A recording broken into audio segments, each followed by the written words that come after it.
All right, the time is now 5:02 p.m. I call this meeting of the Granbury Independent School District to order. Let the record show that a quorum of board members is present and that this meeting has been duly called. That notice of this meeting has been posted in accordance with the Texas Open Meetings Act, Texas Government Code, Chapter 551.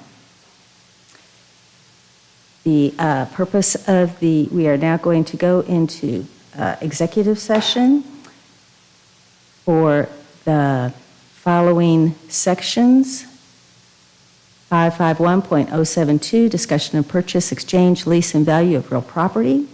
551.074, discussion of officers, employees, and personnel matters. The time now is 5:03 p.m.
We will have a recess until 6:05 when we will reconvene in open session.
Good evening, everybody. Glad to have you here today.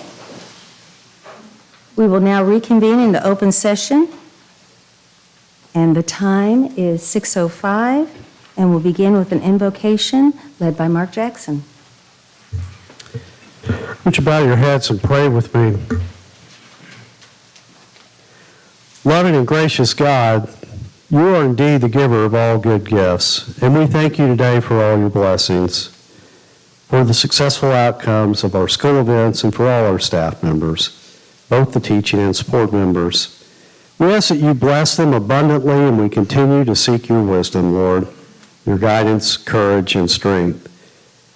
Be with us in our deliberations tonight, and help us to be wise in the decisions we make for the good of all those who have placed their trust and confidence in our leadership. Lord, give us the insight to lead with integrity, that our decisions may reflect what is right and good. Keep us from short-sightedness and pettiness. Help us to make decisions that are for the good of all, and guard us from blind self-interest. And Lord, grant us the humility to always seek your will in all that we do and say. All the glory be to you, loving God, now and always, through Christ and the Holy Spirit, forever and ever. Amen.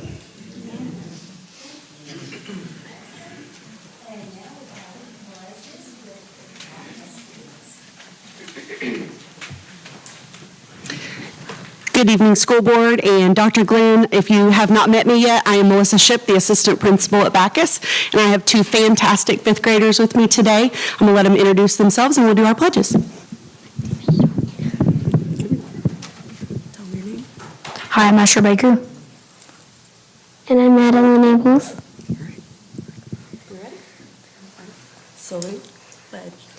I pledge allegiance to the flag of the United States of America and to the republic for which it stands, one nation, under God, indivisible, with liberty and justice for all. Honor the Texas flag. I pledge allegiance to thee, Texas, one state under God, one and indivisible.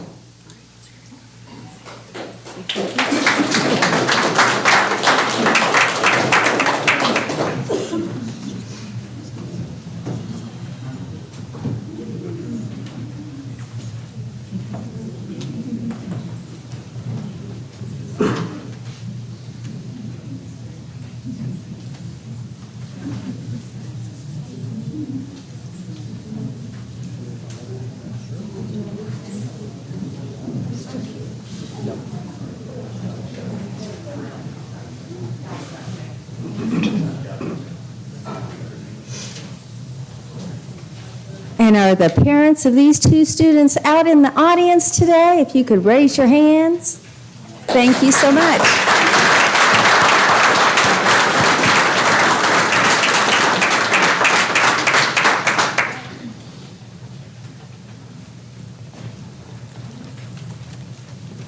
All right, we're going to move on to the Achievement Spotlight.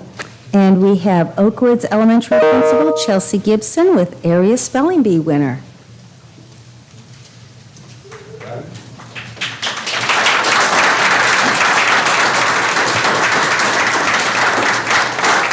All right, we are here today, and this is Miss Anchi, and she is our spelling bee champion for Oakwoods and then also for the district. And just a little bit about her, she loves to read, loves to write storybooks and songs, and this year she decided that she wanted to give the spelling bee a try and made it all the way, and here we are today. So as a first-year student with the spelling bee, so she did a phenomenal job. We are very proud of her, and then she's also ecstatic about going to TCU to represent as well. So she is looking forward to that. So I want to present you with this. Congratulations. Good job. I'm proud of you, sister. And Miss Gibson, am I correct? We're not talking about just elementary. We're talking about elementary and middle. Yes, ma'am. It was between her and an 8th grader, and they kept going back and forth for multiple rounds, and she was able to do. And she's in which grade? Yes, ma'am. That's wonderful. So very proud. So, all right, we're going to come over here. We're going to shake everybody's hand.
And I'll bet you the proud parents are out there in the audience somewhere, if you'll just stand up for a moment.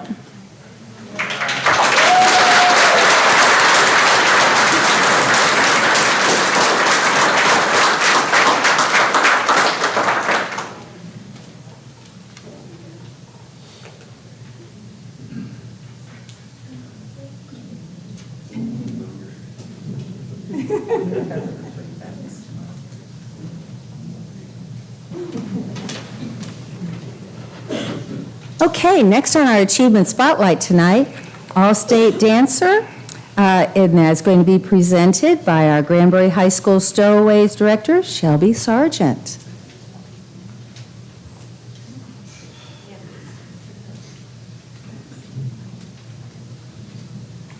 Good evening. I'm presenting Lou Johns de la Garza. She is our 2-year captain for the Stowaways drill team.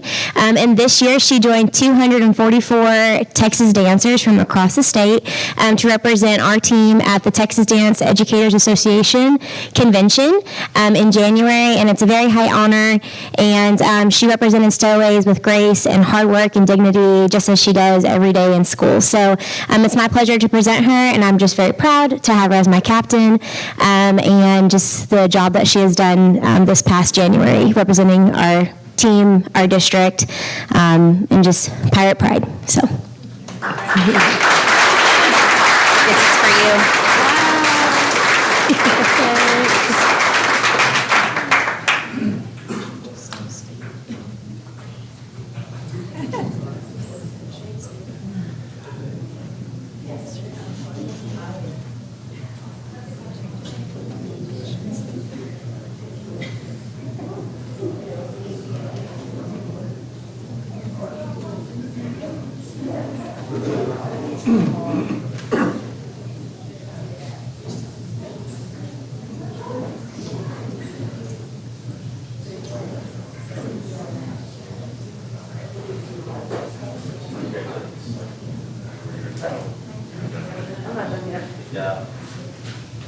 And I'll bet you Lou's mom's out there somewhere. Oh, there she is. And Dad's here too?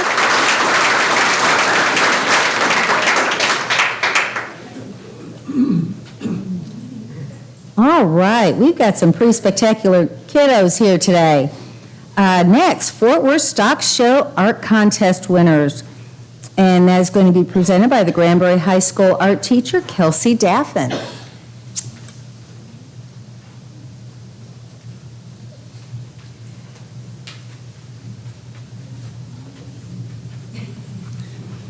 Good evening, everybody. I have several kids up here to brag on. I'm going to start with Emily Piles.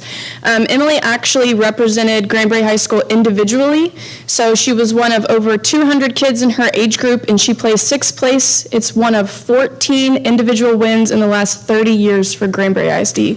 Pretty big deal.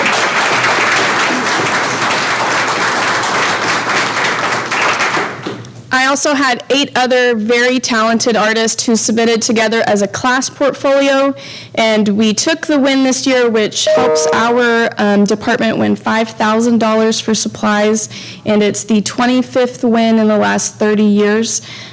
So those students that are able to be here with us, Carl Rabina,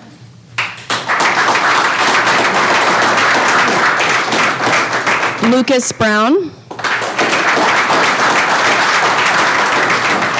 and Kaylee Wadsworth. Do I say their names? The ones that couldn't be here tonight were Abigail Green, Brooks Pierce, Ivan Perez, Ethan Klinkscale, and Jocelyn Dominguez. These students are also very involved in other activities, so I love that they can carve out time to represent us in such a way like this. Pretty cool. Thank you.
Oh, is that for Melanie? Give that to Melanie.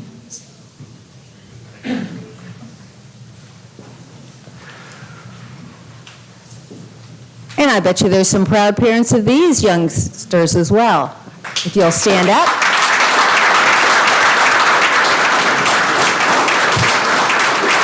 Thanks so much for sharing your talented students with us.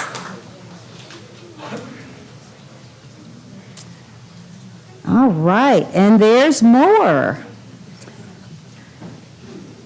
Next, we have an informational highlight on capstone dual credit courses from Jacqueline Bradshaw and Priscilla Lumbreras.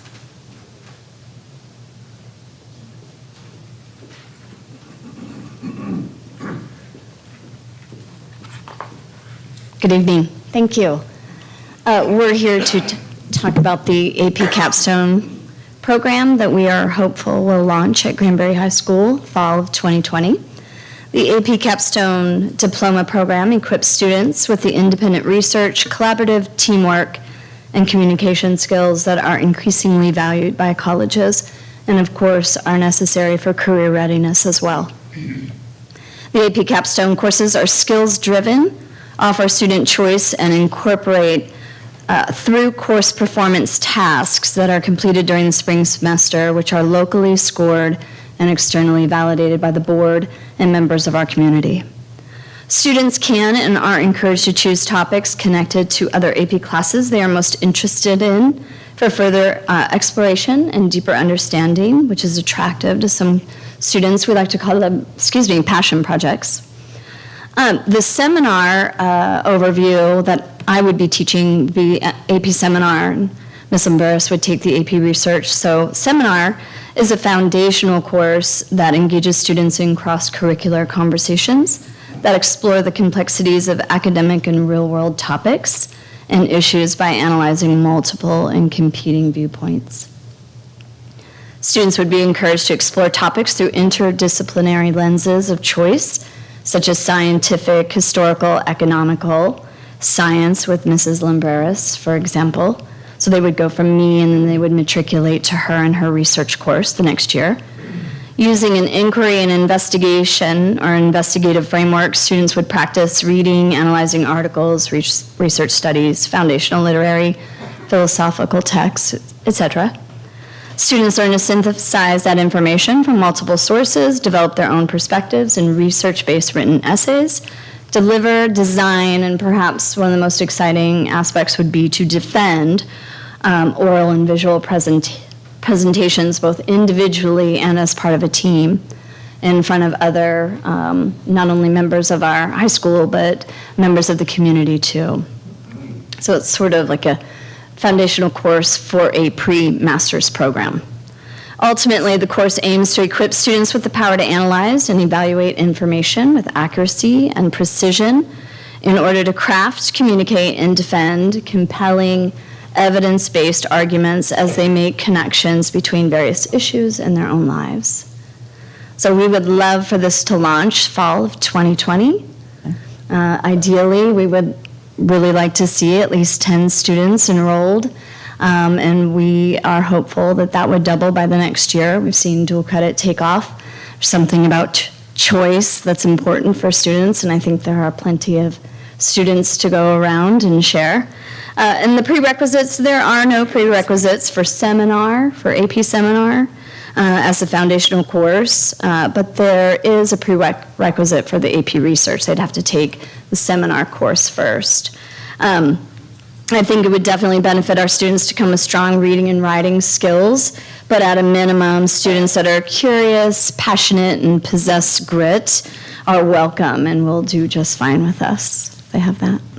So I'd like to turn it over to Ms. Lumbreras, please. Hi, I'm Priscilla Lumbreras, and I would be teaching the AP research class.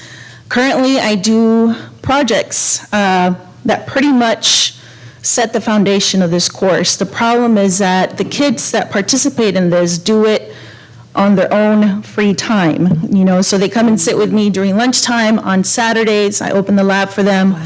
Wow.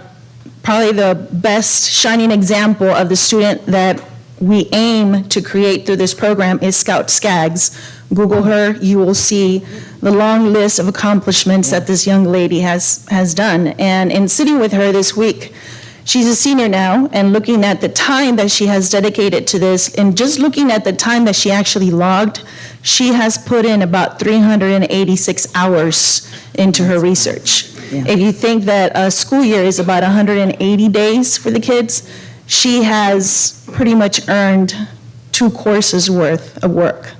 And this was just her own passion project. And a lot of times when I approach students, their question is, do I get any credit for this? And so here is our solution for this, because we have the talent out there to do these projects. They have the ideas, it's just the time to actually see it through.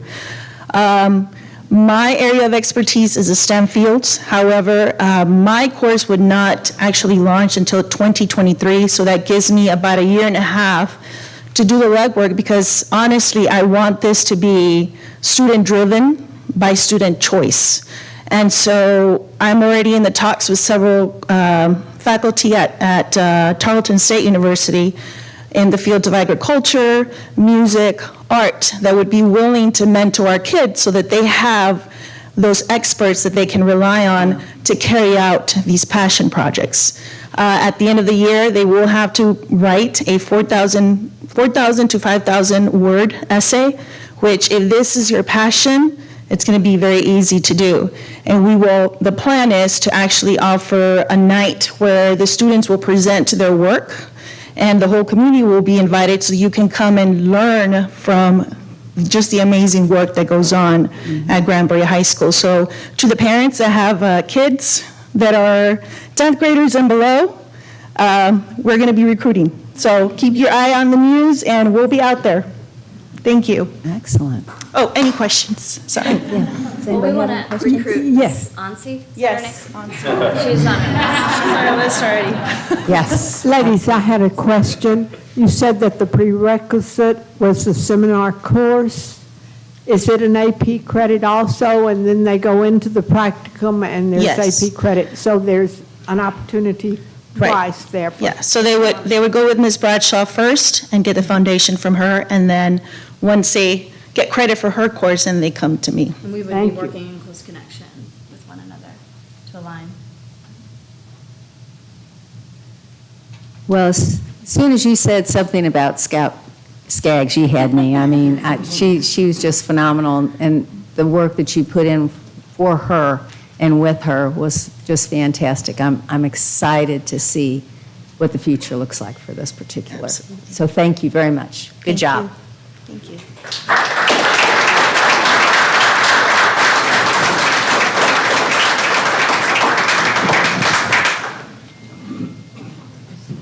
All right, now we're going to move on to School Board Recognition Month. Thank you, Madam President. This time, it's my great pleasure to recognize our Board of Trustees for January, which is School Board Appreciation Month across the state of Texas. And if you'll bear with me, I just want to read an excerpt from Governor Abbott's proclamation. In Texas, we place immense value on our youth. We protect them, guide them, and prepare them for a successful future because we know they are the next generation of leaders for our state and nation. We also understand the key role education plays in young people's lives. School boards are an integral part of the fabric woven into the tapestry of the Texas education system. They work with parents, educational professionals, and community members to create a successful learning environment for our students. Texans know they can count on their board members, along with other dedicated school administration officials, to create opportunity to discuss important issues, develop innovative solutions, and empower educators while remaining focused on their students' futures. At this time, I encourage all Texans to recognize and honor the hard work and successes of our school board members who play such an important role in the education of students across the state. And I would echo those words for our own trustees, but just to go a little bit deeper, our trustees each year are dedicated to serving this community. Jumping back to August, they reviewed our budget and lowered our tax rate for a sixth consecutive year. Year in and year out, the board is dedicated to adopting a balanced budget to make sure they're fiscally responsible with taxpayers' money. This year, they recognized the hardships placed on all of our teachers, our bus drivers, our paraprofessionals, and they awarded stipends, retention stipends of $1,000 in the fall and another $500 right before Christmas for the efforts of our teachers and staff to keep schools open. Knowing that COVID was a strain and teachers were putting themselves at risk, they awarded 10 days of paid leave for any individual who is a staff member of this district who happened to be stricken with the virus, so they could stay at home or be at home with their kids and their family. In addition to all that, they stayed resolute, making sure that our schools stayed open, knowing that sending our kids home for remote learning was not a good option academically for kids. Above and beyond all that, these trustees, they take time to go out on the campuses and meet with teachers, serve them breakfast. They go to games, their parents, grandparents, some of them, and most of all, they're champions for our staff and for our kids. I'm proud to work with this group. I'm proud of the job they do, and you as our community should be proud of them as well. Please join me in thanking our Granbury ISD Board of Trustees.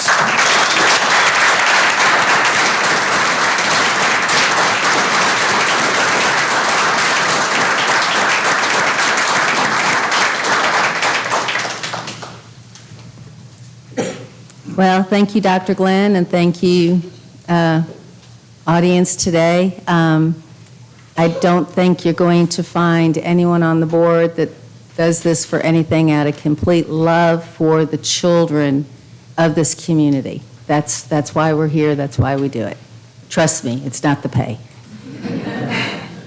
Okay, moving on to public hearing of the annual taper report, and our presenter will be Ms. Tammy Clark, our Assistant Superintendent. All right, good evening. Thank you for having me. So there are some great things on the taper report, and then there are some things that I have to just tell you because it's part of the mandatory reporting. So we'll go over the highlights of the taper report. Instead of campus performance objectives, which I put in board book some highlights of the campuses, I'm going to go over the district performance objectives and the progress we're making, kind of big picture. And then the have-tos, the accreditation status, the special ed compliance status, our safe schools reporting, and then our performance of previous year's graduates. Those will be faster because I'm Before we go any further, explain what taper means. Oh, yes, ma'am. Our taper is our Texas Academic Performance Report. It comes out every fall, about December. We were waiting until January for this one because there's a special little GMS got reviewed when the rest of the state did not, and that's going to be upcoming, so I'll tell you about that.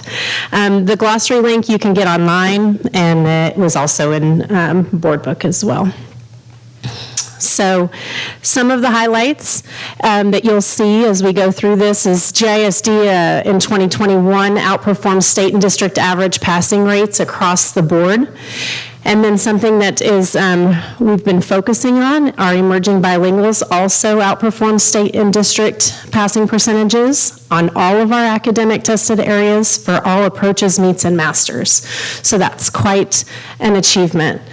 Our graduation rate is higher than state and region averages. Our dropout rates are lower. And then our CCMR numbers, there's a lag year there. The numbers for the 2021 taper report are actually from 1920. And so our numbers are lower compared to the rest of the state, but it's been an area of focus for a little while now, and I expect that the next couple of years, those numbers are going to come up based on some of the programming that we're doing, and we'll talk about that some more. So let's talk about elementary campuses. In red is the state averages, in blue is Region 11. I'm going to make this higher because I'm kind of awkwardly just lifted. Okay, there we go. Now I can stand up tall, or kind of tall. So then blue is Region 11 and purple is our numbers. So in 3rd grade through 5th grade, those numbers, you can see that last year, us keeping our doors open and our commitment of our teachers to really digging in with every student while they were there really paid off, and GISD is higher across the board in all elementary than our state and regional kids. And so keeping the doors open was absolutely the right answer for our kids. In middle school, similar results, with the exception of 7th grade writing, and we are definitely going to be, STAR is changing, the testing is changing, and it's going to incorporate writing anyway, so we have a writing initiative across the whole district where we're going to be writing across the curriculum. But our numbers in GISD for 6th, 7th, and 8th also are very strong compared to state and region averages. For our EOC numbers, we're very close to North Texas and our state counterparts, and above in a lot of the subjects. In English 2, that's our biggest gap. We've made some programming decisions a couple of years ago that are rolling up for English 2, so I expect next year our English 2 numbers are going to be surpassing our region and state numbers there as well. So I just want to say thank you again for making the commitment to keeping the doors open and supporting our staff for whatever we needed to do last year. Our kids performed. There was a COVID slide. We were talking in the state some of those seminars, and they talk about anywhere from 3 months to a year of COVID slide, depending on what content you're talking about. And our kids fared better than the state students, and so I'm very proud of the work that our schools have done, and thankful that we were here to do it. Some more taper information that I pulled out are a lot of the numbers that go for CCMR. Again, these numbers on 2021 are sometimes the 2019 numbers. And so there's a little bit of disconnect with some of our CTE numbers and our college ready numbers that are lower than the state averages. But for AP dual credit course completion and college ready grads, we have made some programming changes where for college readiness, we have some dual enrollment courses that are going to really help some of those course completions go higher, and so that should help our state percentage comparison. We also have a college readiness course in English and a Texas Bridge course in math. Those courses are specifically for students who are testing below college ready levels, and that's going to help get them there so that we will have more college ready grads, and our percentages there will increase. And then CTE has been seeking industry-based certification opportunities, especially for the ones that match the programs that we already have that are amazing. So those numbers that are not underlined are where we're under the state averages, but we have things in place to answer those, and then we're, like I said, doing better on graduation rate and SAT and ACT average scores. So our highlights, this is where you can read into the campus by campus, but across the district, we're doing some things that are really worth bragging about. Observation feedback coaching, that really started with the Bacchus tip. They've been working with the state of Texas, and they brought in an observation feedback coach, and what they were doing is getting trained to give personalized PD to teachers based on teaching, like going and doing teacher observations. And that was going so well, and the teachers were being so very responsive. It was just setting up a really good, helpful culture of growth there that they started talking about it, and then we brought it to all of our campuses. So all of our principals, APs, and instructional specialists have been trained to coach teachers with this observation feedback coaching, and 8 district level employees have been coached to support those principals and ISs on those campuses so that we can continue that culture of growth of our teachers in Tier 1 instruction. So that's pretty cool. Stacy Brown is going to come up here and talk about ESSER, and we've spent a lot of money on interventions in math and reading due to COVID slide. That was the intention of a lot of that money. So every campus is doing it a little bit different. Some are doing pullouts, some are doing classes, and some are doing with tutors. But they are hitting interventions in math and reading, and our improvements are looking really good from beginning of year to middle of year data. Reading academies for K-3 teachers. If you know a K-3 through 3 teacher in reading, you need to give them a big hug. They have had a lot of extra work on their plate. Reading academies is basically like taking a master's course in foundational literacy, and they have gone through this training, as have their instructional coaches and the administrators that are over those levels, so that we can improve instruction for foundational literacy. So that's a lot of extra on their plate in a year that's been pretty tough, but it's what's best for kids, and it's the direction that we're going, and they have just all been fabulous with that.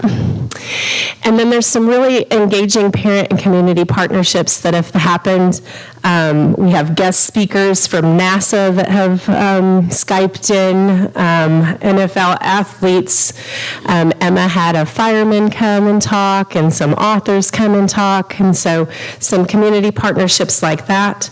We also partner with Hood County Substance Abuse, the Child Advocacy Center, Brazos Pregnancy Center, Mission Granbury, lots of community partnerships to give our kids a really round education, and then some leadership and real-world experiences. Every single campus has some really neat ones. I tried to highlight some of those in your board book, so I won't talk about all of those, but I could sit up here and brag about each campus quite a long time, but for time's sake, we're going to keep moving. So here's the mandatory reporting stuff. Last year in 2021, no districts were rated, so you get a rating of not rated, declared state of disaster. But due to Senate Bill 1365, GMS had been previously rated unacceptable, and we were able to request an alternative evaluation from the state because of the progress that they had made in 2021, and they met eligibility to be rated acceptable, so GMS got a campus rating of acceptable, so that is awesome. Special education determination status. In 2021, we were marked needs assistance. It's on a scale, I think, of 1 to 4. We have some 3s. We want to be 1s. Some of those 3s are in SPED discipline referrals out of the classroom, and in programming for regular setting for early childhood. We've had some conversations with our discipline and what we can do to keep those kids in class, but still do discipline. We've brought in some restorative discipline practices and training on that so that we can try to keep kids in the classroom so that they can learn. And then SPED programming in regular setting for early childhood, we're probably moving to a place where we're going to need them to be certified. Anybody that we hire forward from now, certified in special education, so that they can get those minutes in that setting, and that will take care of that needs assistance target areas. We're always going to be targeting star performance. We always want to get better in that in every sub-pop all the way across the board. For Safe Schools Discipline Action Summary in 21-22, there were 2 incidents that qualify for that. Both of them were drug charges, and that's just something that you have to report. And then another thing that's kind of interesting is mandatory reporting of graduates in first year of college, how they did. So our graduates of 2019, how they did in college in 2019-2020. You can see that there's quite a few that are not trackable and not found. That's because this is only reported from Texas public universities and Texas public colleges. So any of our graduates that went to a college outside of Texas is not going to be included in these numbers, nor are any of our students who went on just to have a job or went into the military. So those things aren't reported, but for the ones who did go to college, you can see that a lot of them are doing pretty well in college. So our area of focus, of course, we're going to continue to strive to improve academics. A lot of that is going to be targeted in early education and foundational literacy with the reading academies. We're having a reading and writing initiative that will continue until our numbers improve and all kids are able to read and write. That is just a foundational skill. Individual and responsive instruction through small groups or centers-based learning, especially in the younger grades. Supporting our teachers through observation feedback and continue that program so that our admin supports their individual growth, where they are as a teacher and what they need to work on, and then grows students through restorative discipline practices and keep them and get them to know what's right and what's wrong. They know what's right and what's wrong, but some restorative practice so that we can keep them in class if that's at all possible. We also want to bridge the gap between all of our student subpopulations, and we're doing a lot of work there. We've done a lot of work there, and our emerging bilingual numbers are amazing, and we're going to continue to keep that a focus. All kids can learn. Supporting and connecting with staff, schools, community, everybody is in it together for the same purpose of growing our kids, and then providing as many opportunities as possible for our students so that GISD is the educational destination for all kids and empowering them to be competing in an ever-changing world, which is our mission. And that is all I have, unless you have questions. Tammy, I don't have questions, but of course I have a comment. Yes, ma'am. I am so proud of our parents who stood up in the light of all the unknown and all the scary changes, who sent their kids to school. I'm so proud of the teachers who worked through all of the issues with which they have dealt the last couple of years. I'm proud of the administrators who continued to find a way not to burn out. I'm so proud of Dr. Glenn and the leadership who has put together calendars that were more likely to keep our campuses open. And all of you had, I think, 27 or 28 places you reported, and the majority of which our students were excelling on every grade level. However, I had to do one step further. I took the youngsters who were in the 3rd grade in 2019, looked at their scores as 5th graders in 2021. And parents, if you're not proud of this, and teachers, if you're not proud of this, shame on you. Because in reading, in 2019, when they were in the 3rd grade, 70% approached or were above grade level. 29% showed mastery. And as 5th graders, that 70% went to 80%. Those same youngsters, I'm talking about the kids that went from 3rd grade to 5th grade, those youngsters gained 10% in performance at approaching or being above. And those same youngsters in mastery went from 27% to 35% in a time when other schools were shut down and they continued to have the COVID gap. There was not a COVID gap for those kids. thank you, teachers and parents. In math, in the third grade, they were at 75 approach or above. As fifth graders, they were at 83%. And for the mastery, in the third grade, they were at 25%. And the fifth grade, they were at 40%. Folks, y'all are doing a heck of a good job, and thank you so much, all of you, for what you do. Thank you for pointing out all of those numbers, because there's been a lot of hard work behind those numbers, and I know that the teachers really appreciate the extra that you do for recognizing their hard work. Thank you. And no other questions or comments from anybody else on the board? Okay. At this time, we're going to go into open forum and public comments. We have 16 people that want to speak.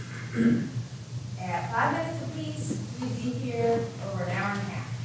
I'm going to bring it down to 3 minutes apiece.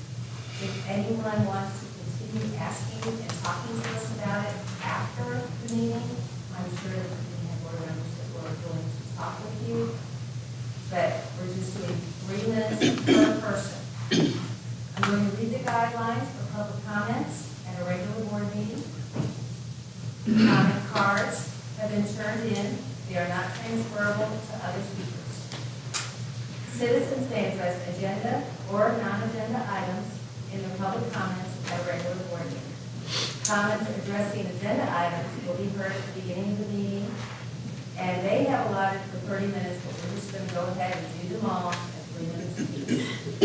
Normally what happens is you do 30 minutes, and then the rest of them are after the meeting. I want to go ahead and let's get them all in now, hear what has to be said. Any comments related to non-agenda items? No, that's not good. Citizens who submit public comment cards may have 3 minutes to address the board. No presentation shall exceed 3 minutes, and Mr. Moore, our Vice President, will keep a check at record for you. The board shall not tolerate disruption of the meeting by members of the audience. If after at least one warning from the presiding officer, who will be me, any individual who continues to disrupt the meeting by his or her words or actions, the presiding officer may ask the individual to leave from the meeting. Folks, we need to keep it calm. We're all adults. All right? Okay. So we shall begin. And the first one I have here is Daniel Peters.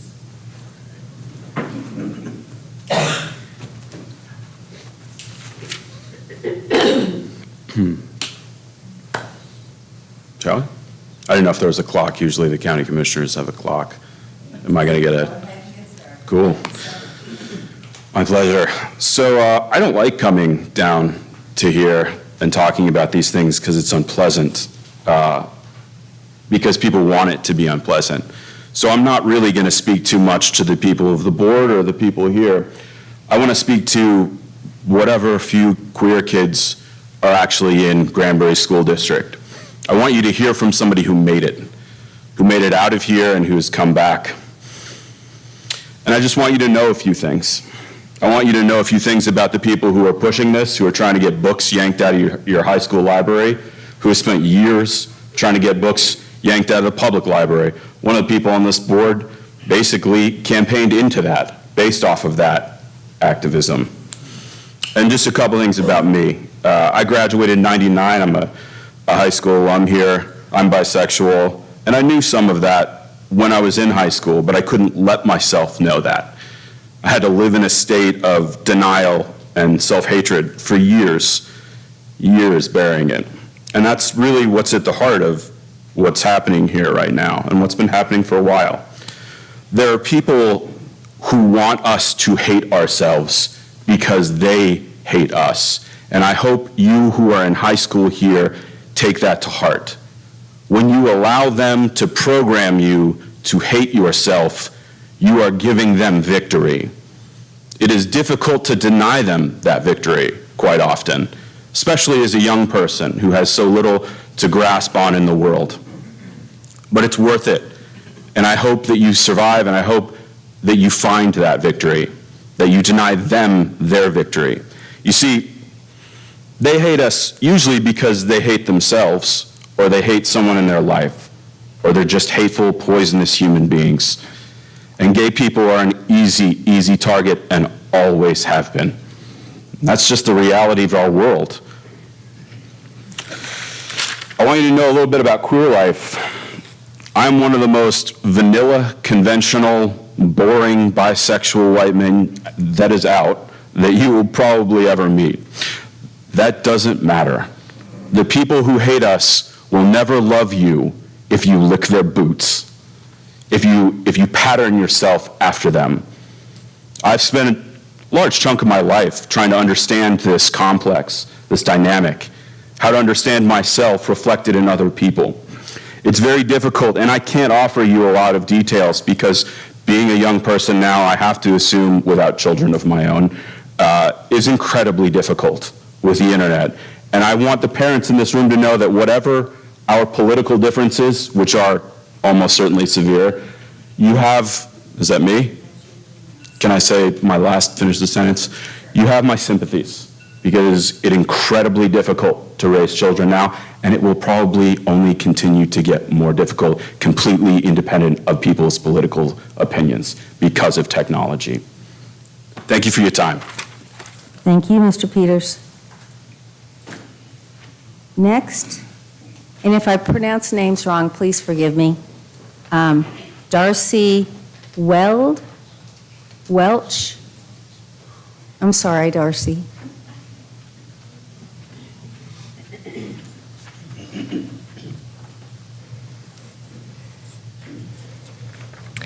Ladies and gentlemen of the board, my name is Darcy Welch, and I'm a sophomore at GHS. Thank you for taking the time to listen to me today as I speak about the bill calling for the removal of books from our school libraries. I feel this new book banning bill is irresponsible, ignorant, and even dangerous. Many books on the list from Representative Kraus contain helpful information about abortions, sexual education, and human rights. Books that mention LGBTQ+ people make up over half the books listed. Removal of these books could lead to miseducation of teens due to lack of consistent information, which could add to mistrust in parents, teachers, and other adults in their life. This constant need to control youth and their development shows a systematic problem within this school system.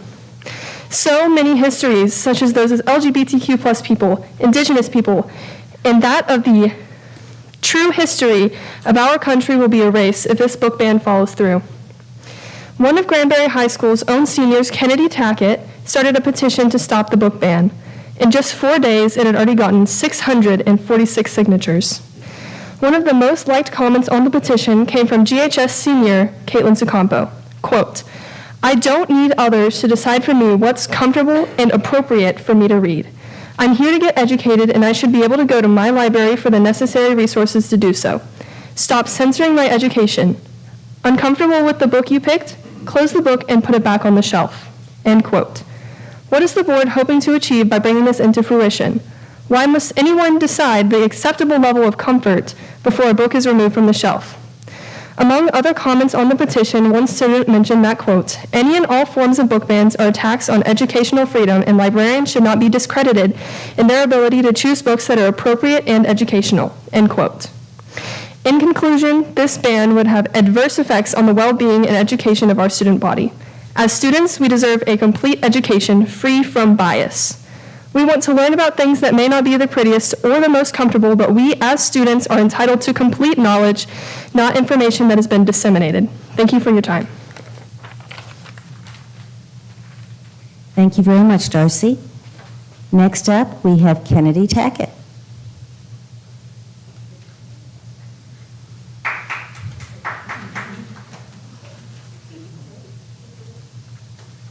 Hello, everyone. My name is Kennedy Tackett. I'm a senior at the high school, and today I'm here to talk about the books under attack in our libraries.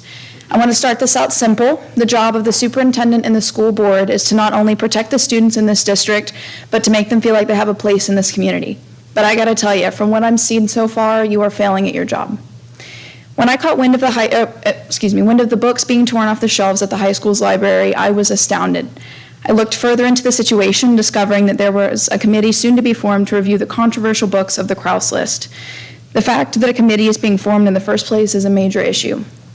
An analysis of the 850 book list found the following likely reasons for inclusion: 60% because of LGBTQ+, 8% because of race and racism, 13% because of sexual education, something that is not taught in all Texas schools.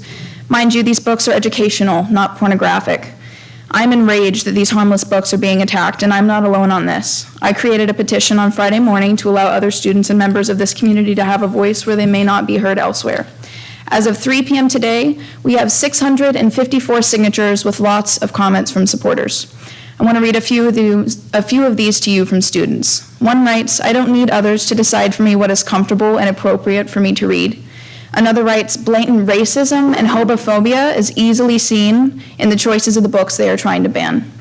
Finally, one that I find to be quite powerful, "Freedom of speech until it's something they don't like." As to the comment made in the Hood County News article stating that due to our conservative climate, these discussions are to be had at home, I am deeply concerned.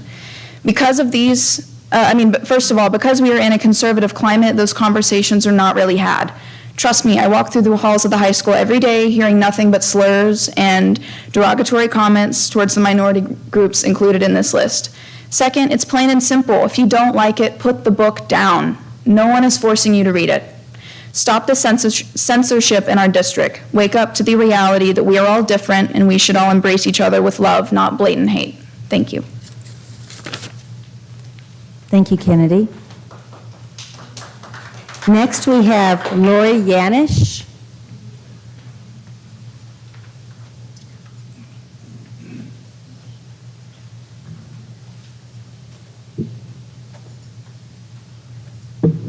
Thank you. Good evening.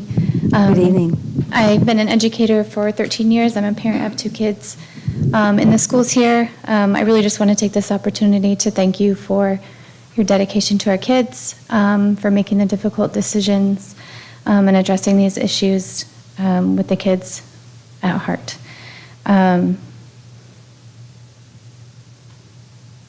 those of you that are,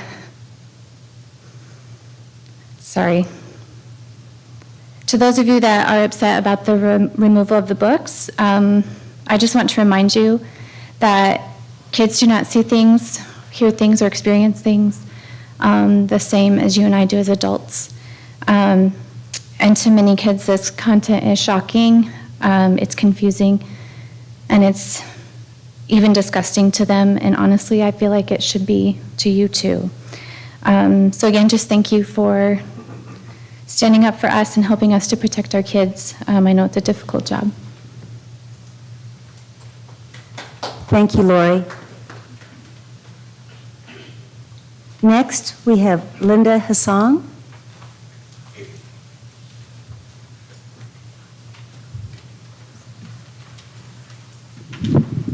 You really have to lower it now.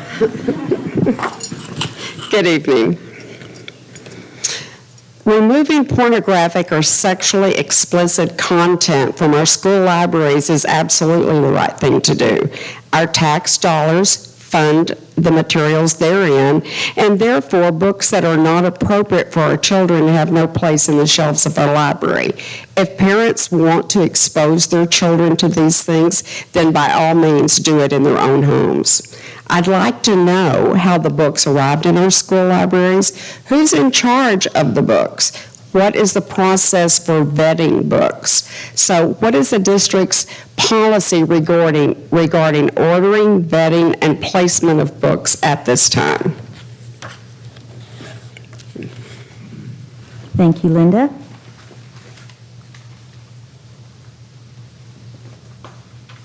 Alyssa Carter.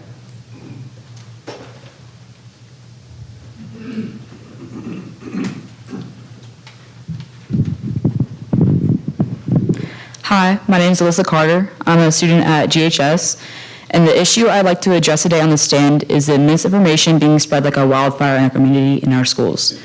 I first found out about the book review through the staff members, students, and social media. Because of information that was being spread, I was under the impression that books were being banned permanently, not to be reviewed, but to be packed up and put in a storage unit to be forgotten about. I only found out the truth because I had to inform myself, but I fear that half the people here don't have the proper information and will continue to blame the school board for something they have no control over. The fact is that Governor Abbott and the TEA have made this decision for all schools in Texas, not just Granbury, on November 1st, 2021, for books to be reviewed, not to be banned. Though we have to acknowledge that some books will not come back to the library because they have no place in the school library. Emphasis on the school library. They will still be able to be purchased and read online or in the Hood County Library. The list that was sent out by Mike Krause has 850 books to be reviewed statewide by every school district. However, it is my understanding that Granbury has only a fraction of these books. It is important to note that the books being reviewed are because they either have topics supporting abortion, CRT, LGBTQ+, or have pornography. It is because Texas does not support the topics being used in these schools for education that they are being reviewed in the first place.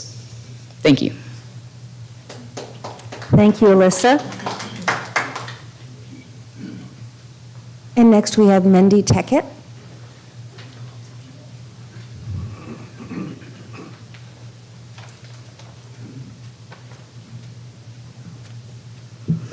Hello, everybody. Thank you for the time. I just wanted to read GISD's, two parts of GISD's own policy. A district possesses significant discretion to determine the content of its school libraries. A district must, however, exercise its discretion in a manner consistent with the First Amendment.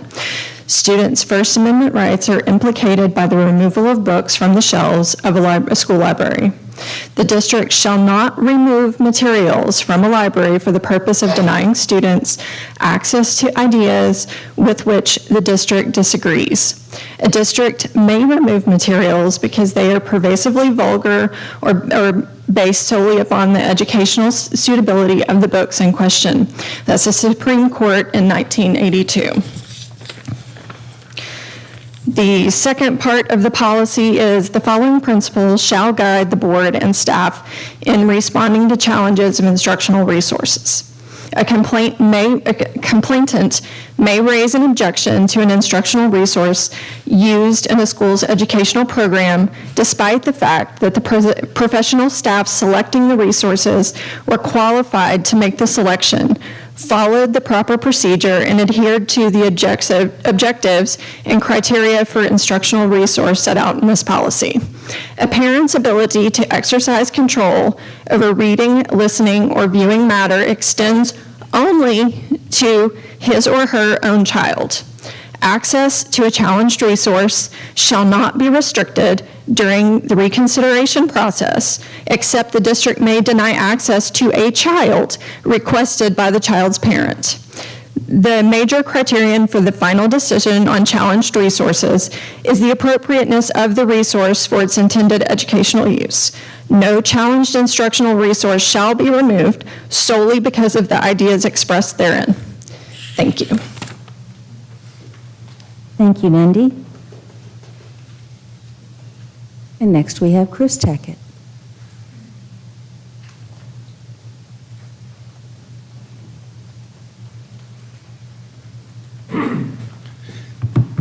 And adjust me, Wes? Okay. All right. Public schools get kids ready to go out and be successful in the world. That is so much more than just reading, writing, and arithmetic. Public schools allow kids to see many perspectives, to be open to possibilities, and to understand differences. What is being talked about, taking books off of shelves, that books are somehow harming our kids, that's being pushed by the same people who are actively looking to tear down public schools. They are advising parents to get kids out of public schools. They're working to get legislators elected who will support taking public school funding and creating vouchers from it. That'll allow the well-to-do to go to private faith-based schools, and those who can't afford the tuition will be trapped in underfunded public schools. They are working to inject their religion into what should be a place where faith is not imposed. Look, you should be and likely are here because you believe in public schools, but you are following those who want to tear apart the profession, who demean educators as professionals, and I can't understand why we would go down that path. Public schools aren't here to deliver the education to all kids that this parent or that parent wants for their own child. Parents should be able to excuse or remove their child from elements that they aren't comfortable with, which is current district policy for something that is challenged, a book or a lesson. It doesn't impact all students, and it preserves everyone's First Amendment rights as per the Supreme Court. Public schools are here to get kids ready to step into society, meaning all of our kids have the tools to be successful, are able to learn about where we've been and where we're headed next, about differences and how valuable they are, and about finding themselves. And that's why we're here speaking up. Based on my open records request that I just received, so thank you, Faith, there have not been any requests so far from any member of the community for removal of books this school year. Yet here we are having this conversation. We are aware that boxes of books were being removed from school libraries on Tuesday, January 11th, including anything that referenced LGBTQ or sexuality. Not a handful of titles, boxes. We are aware there wasn't any formal process followed, especially not following the policy that Mindy just read, just a directive given where the district is violating that same policy. And now we get a committee which I hope truly is legit and not just fait accompli. We are watching. We will stand in the gap. We will go the extra mile for every single one of our kids. Thank you. Thank you, Chris. Susan Wood.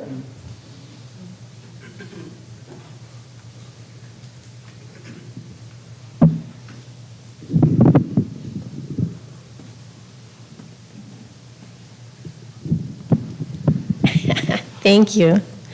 My name is Susan Wood. I'm a retired counselor and educator. I'm speaking in regards to the books that have been pulled for review.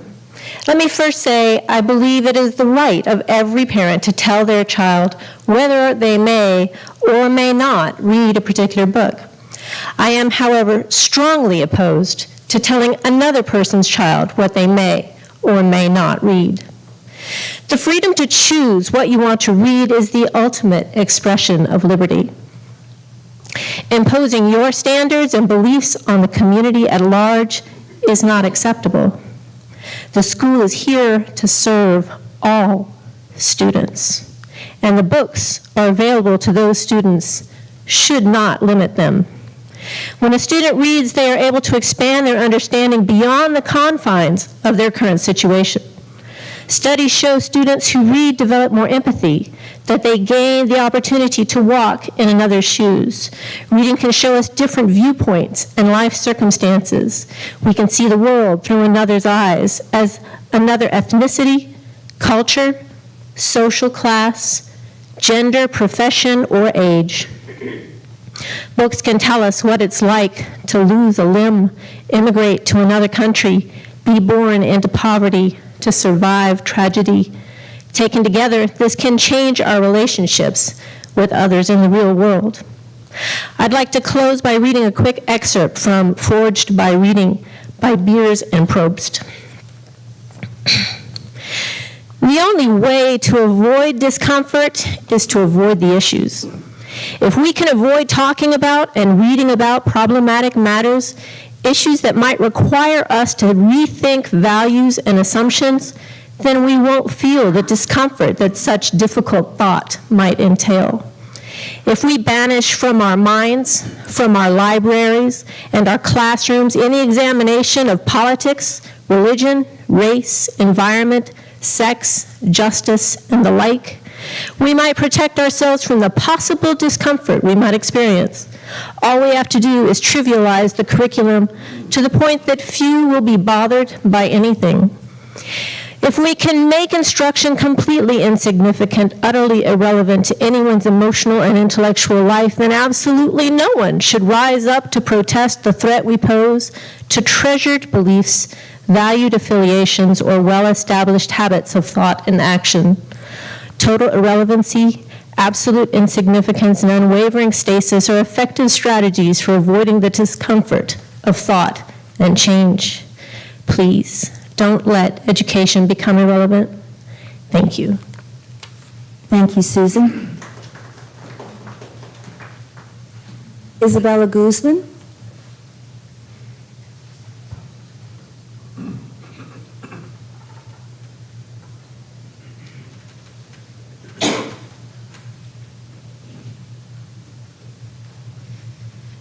Good evening. My name is Isabella Guzman, and I'm a senior at Granbury High School.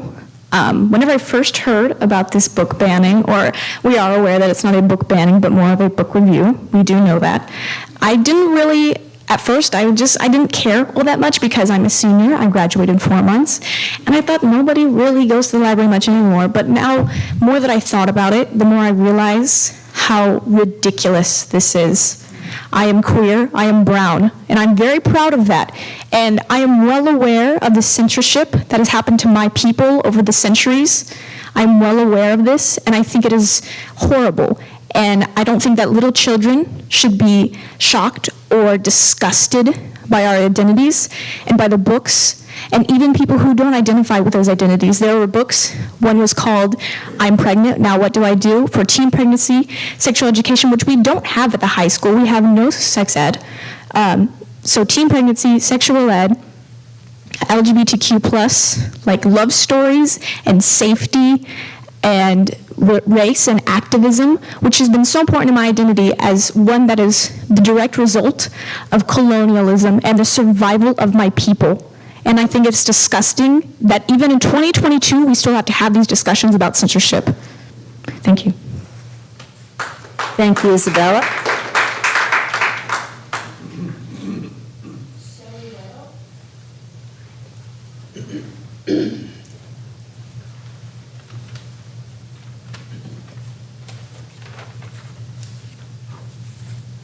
Hi. Thank you, School Board and Dr. Glenn, for this opportunity to speak to you on this issue, this controversial issue about the books. This is a sensitive issue that has long been in the works and infiltrated our minds and social fabric, ultimately falling into the laps of schools today. We have seen this coming for a long time, and now it is here. It will take courage to face it and find a solution that our children remain safe and well educated in the ultimate educational goal to inspire them, to help them create new things, help them critically think in solving problems, and to become healthy, well-balanced citizens who can contribute to society by continuing to grow and flourish. Our responsibility as parents and educators is to do just that, to ensure that our children thrive in these tumultuous times. And what they read in their libraries plays a big part in that. I want to be clear. I am aware of the very sensitive issues that our social challenges have in our communities. Our schools are microcosms of what we face today. We are witnessing a polarization in our communities that stand for different value systems, and they culminate in our school boards today. This shows in our books and the choices that we are making. One group of parents stand for and live by the Founding Fathers' Judeo-Christian beliefs, which are found in our country's very beginnings. Tradition and customs to ensure order and law were taught in our homes and schools as a course that valued self-discipline and self-restraint, training children with morals and customs that supported traditional views of the family and social behaviors in order for their community at large, I repeat, for their community at large to function in a healthy, productive way, both economically, socially, and spiritually. Through time and passing years, an opposition to religious traditions and practices emerged purposely and methodically. The secularist view is that it has its own moral relativism. Secularists have the idea that because nobody is objectively right or wrong, everyone ought to tolerate the behavior of others, even when considerably large disagreements about the morality of particular things exists. They hold a different moral standard, and that has been evident in schools for some time.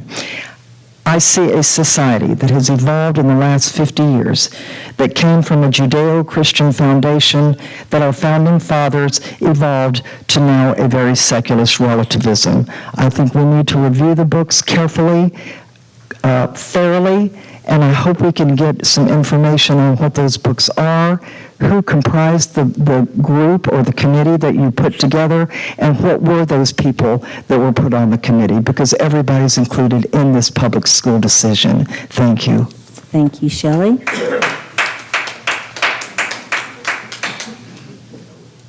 Jillian Tremble.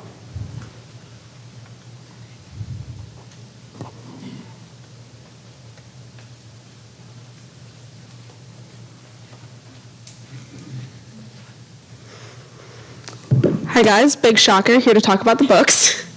I do have a speech prepared, but before I did want to address something said by someone else here. I'm so sorry, the name has completely slipped my mind, but someone had said that a lot of these books are being banned because the youth find them disturbing, the youth find them just disturbing, and they're hurting us. And as a youth, I'm 16, I'm a junior at the high school. I have never in my experience read a library book that I've been disturbed, that has really bothered me. And if I have, I would have just closed it and put it away. That doesn't mean it needs to be absolutely removed from any sort of circulation. So, like I said, my name is Jillian Tremble. We're to the speech now. I am in the top 3% of my class.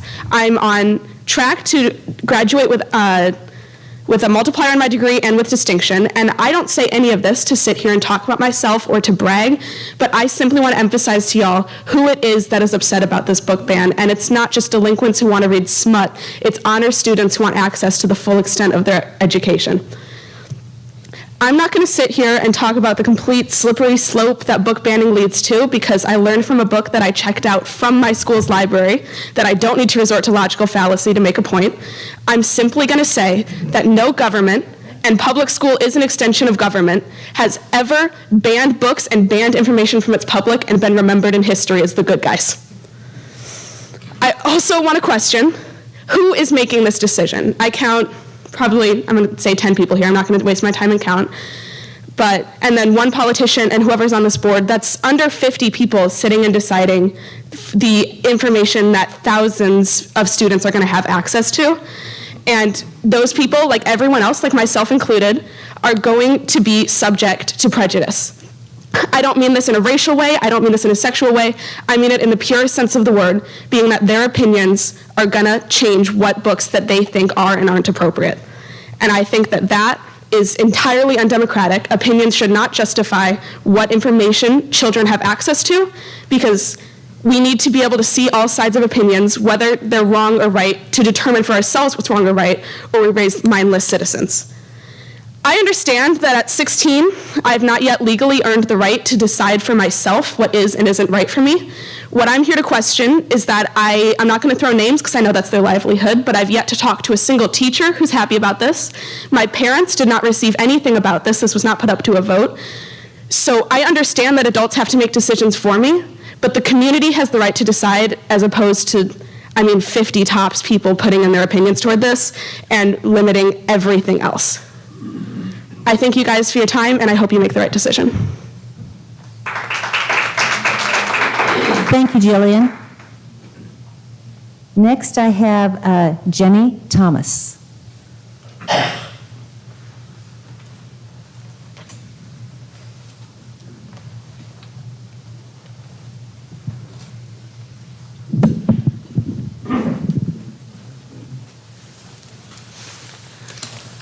I am Jenny Thomas. Thank you. And I thank you for the time to speak. I'm one of those traditional people. I'm old. I believe in our country. I believe in our education system. I'm a product of public education. I have, probably 15 teachers in my family. I think that we have a responsibility to our kids, to your kids, to all kids, to be prepared by our public education system. I think that it's good. I think that it should be continued. I think that we should have the opportunity to review these books and see what they are, because we are the ones that have gone before and made this the nation that it is. I'm proud to be part of this community, and I've seen some good things here, and I think that we're doing a good job. I love the reports that I've heard here today. All the speakers have had, good input. I am aware that there's other things besides these books that are a concern. One of them is the fact that we're against 1619 misrepresentation being taught in our schools. That's not what happened. We need to be teaching 1776 history. We're against Common Core being taught. We're against CRT. We need to know and be aware that, yes, everybody does have a voice. Me included. I'm not dead yet. I want my kids and my grandkids to know the values that I had and why they worked, because they have. This United States has sent more missionaries, more people to educate other nations than any nation in the world to this day. We have that distinction. Dr. Glenn, I was so happy to hear your particular input tonight, because that's part of what we need to know. We need to know that we are doing good, that we are getting there. Those reports were very telling. We need those reports, and we need to be communicating with each other. I myself am very much a product of the library. When I was growing up, our school burned. And I had read most of the books that were in the school library at that time. I had a teacher that took her time to check out books and feed me from the town library. And so I've got a lot of my education before it was time to read them in school. Tale of Two Cities is still one of my favorite books. And the thing is that we need to be able to read.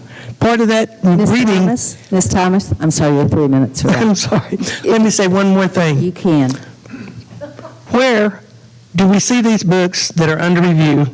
Who's on the committee that decides? And how do we get on the committee? Thank you, Ms. Thomas. Next, we have Katie Coleman.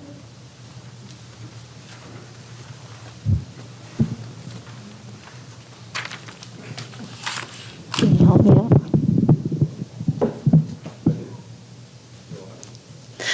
Hi, can you hear me okay?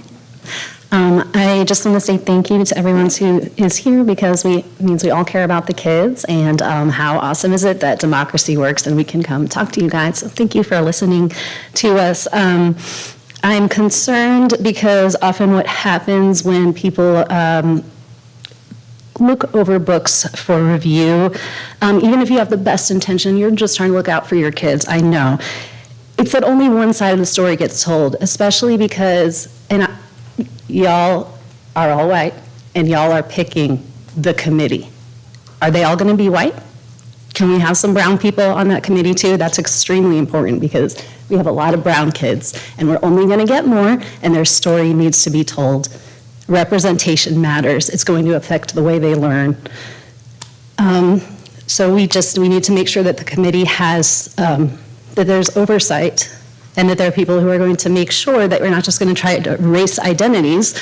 And then I just want to talk about the kid who goes to the library to look at books probably doesn't fit in with all the other kids. So it is the person who maybe is gay and needs to see themselves in the stories so that they don't feel like they have to be erased, so that they are not bitter and hurt the rest of their lives. And the last thing I want to say is that my best friend is a vegetarian, which it's okay with her if I have chicken. I don't have to pretend that chicken doesn't exist because she thinks it's bad for her and her kids, and she chooses not to feed them that, and I will never give her kids meat. But she doesn't expect me to not give my kids meat. And I think we just need to respect our teachers and trust that they know what they're doing. They have degrees, and I would much rather my children learn about our history, even the difficult parts, in a classroom with a qualified teacher who can help navigate the discussion than on social media, which is where they're going to learn about it, by the way. They're not going to learn about it at home. They're going to learn about it from social media, from their friends, and it's going to be nasty. So we need books. Thank you, guys. Thank you, Katie. Next, we have Megan Cook.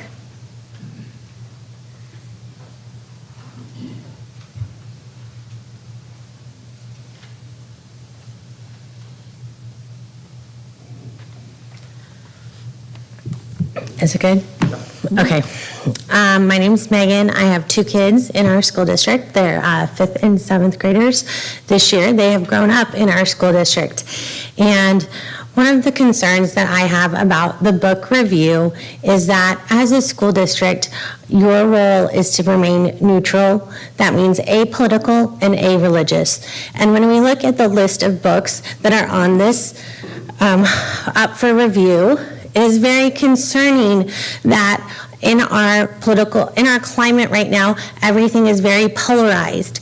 And as a school district, as a school board, I would encourage you not to make this a polarized issue, but to teach our students how to reach a consensus through leadership.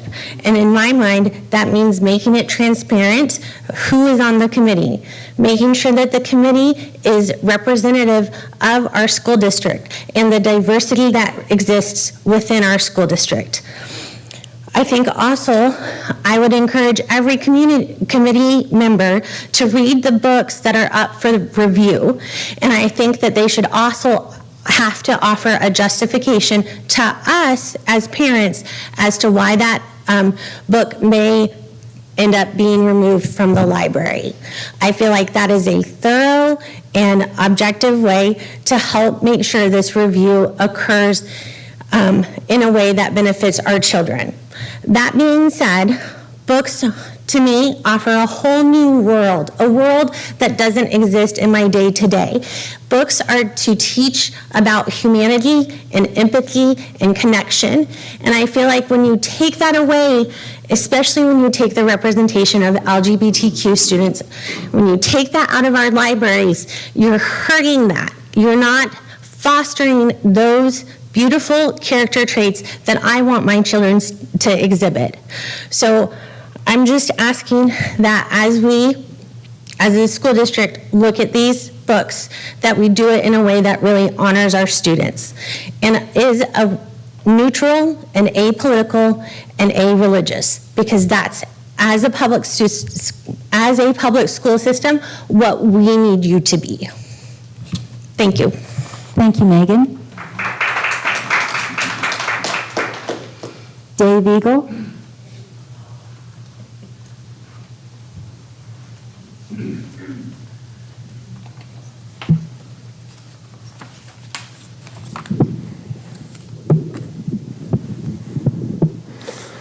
Thank you for letting me speak today, and actually I agree with the lady who just spoke about the committee being diverse and having several different people review the books. I do agree that they should read the books, and I do agree that they should justify their stance if they reach a stance on the books. I agree with them 100%. So, but I wanted to bring a little bit into this discussion about a small offering and food for thought. I'll start with a Supreme Court case, United States versus American Library Association, a 2003 case which trumps a 1982 case. The facts on this case were kids were going into the library and getting on the internet and looking at porn. Now, Potter Stewart said in a famous case from '64 is, "What is porn? I'll know it when I see it." Well, if we ask everybody out here, they've got their own viewpoint of what is good, what is porn, what isn't. So that's a matter of opinion. But this became a big issue across the country. Parents outcried all over the country. Congress ended up enacting the Children's Internet Protection Act. And that act forbade public libraries to receive federal assistance for their internet access until they install blocking software for certain age groups. Now, a group of libraries, liberal patrons, the ALA, other interested parties sued the federal government and said that was against the First Amendment. Sound familiar? The concept with the case was age appropriateness for the children. And this was also in context to a library receiving public money, which the school library receives public money. And there's many, many interests and many, many people that are represented in a public school. So the court reviewed this and stated that it is not a violation of the First Amendment for a library to filter or block material for underage kids or other, depending on their age. And if the library receives public money, which the school library does, all taxpayers have an interest. All taxpayers have an interest in what the school is doing. And so it comes down to a balancing act between the rights of the parents to expect the school, how they're going to rate, what their kids are going to be exposed to, versus the right of the kids to see the material. I'm not advocating one side or the other. Like I said, I agree with the lady who spoke just before me. I think a thorough review is in order. I think the committee needs to look at these books, and I would welcome them, hope they read the books and give us feedback, because we need to find out. But I haven't heard any titles or anything else, so I think we need to get specific. Thank you for allowing me to speak. I never got to the end, but we'll get it. I'm a lawyer. What can you say? Thank you. Thank you, Dave. And our last one for this evening, Brent Northcutt.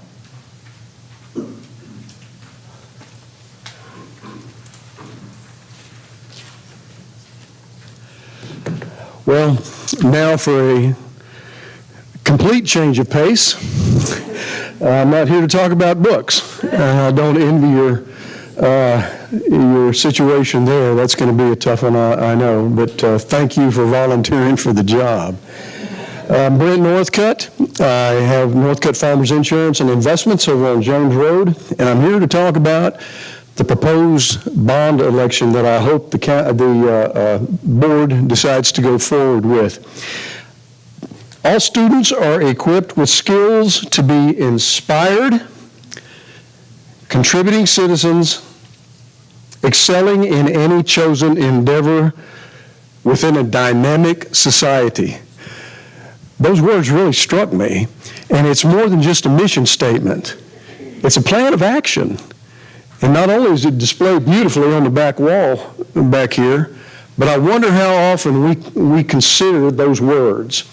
It's not just your job. It's not just the administrator's job. It's not just the teacher's job. It's not just the coach. It's the community's job. And that's what I want to ask for this evening, is let this go in front of the community. 83 humans made up the Long Range Planning Commission. How many of those 83 do you think voted in favor of going forward with this project? 83.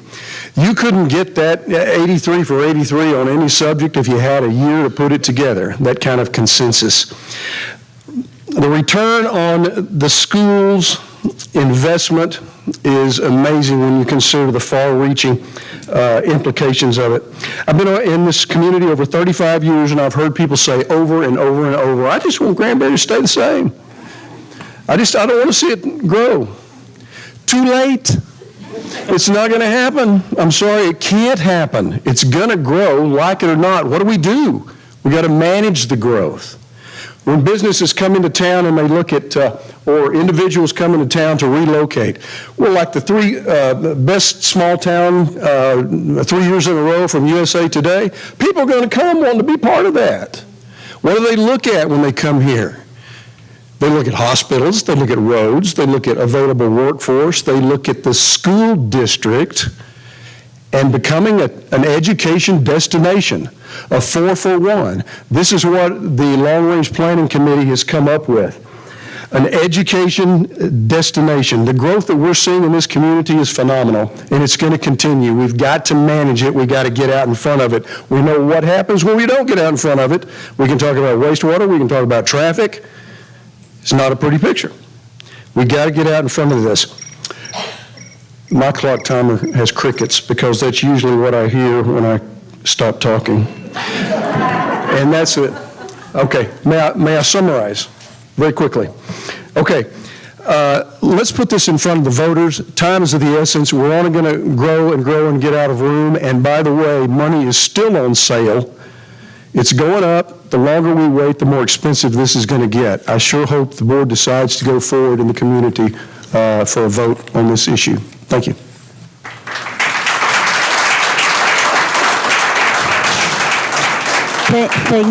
Thank you, Brent. Before everyone leaves, I just wanted to say thank you to this community. This was a tough public comment section, and it was handled so well because of you, and I want to thank you for that right now. Thank you. Thank you, Ms. Townsend. I do want to thank especially the students who came and spoke. I know that is tough. I do not enjoy public speaking. You did a fabulous job. To our community members, we appreciate you coming and giving input. It is always valued. I do want to clarify a couple of points on behalf of the district. Representative Krause did put out a list of 850 books that he was concerned about. Governor Abbott sent a letter to TEA actually requesting pornographic and vulgar materials be removed from Texas public schools. As you know, the Texas education is a responsibility of the state, which essentially makes Governor Abbott our CEO. As far as the concerns about removing books, let's not misrepresent things. We're not taking Shakespeare or Hemingway off the shelves, and we're not going and grabbing every socially, culturally, or religiously diverse book and pulling them. That's absurd, and the people that are saying that are gaslighters, and it's designed to incite division. Abbott said that students should not have access to vulgar or pornographic materials in schools, and our district totally agrees with that. Those are exactly the type of books we removed. The books I removed were vulgar. The writing was sexually explicit and, in my opinion, pornographic.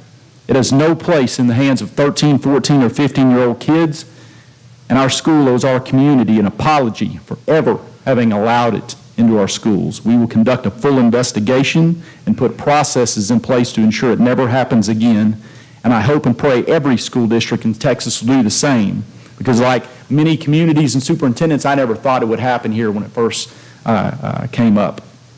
During my tenure, I have witnessed radicals come into our boardroom and go onto social media platforms to distort the truth, exaggerate issues, and badmouth our trustees. To those individuals, please know, like the little boy's cry of wolf, you have lost all credibility to the majority in this community. We will not back down from you. We will not let you divide our school and community, and we will stand up for what's best for our children. And I want you to know this. Tonight I'm going to go home and I'm going to get a great night's sleep, because unlike you, I've actually read what's in those books, and I'm proud that they've been removed from our shelves, and we've made the right decision for kids. Ms. Townsend, thank you for allowing me to comment. Our administration is ready to move into the consent agenda.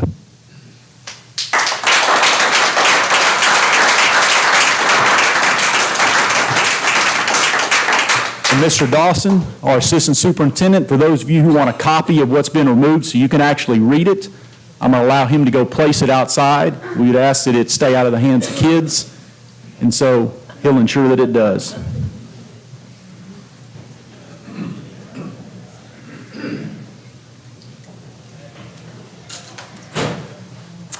At this time, we will move on to item number 9, consider, and at first, it'll be consider consent agenda items. Are there any items in there that any board member would like to pull out and discuss?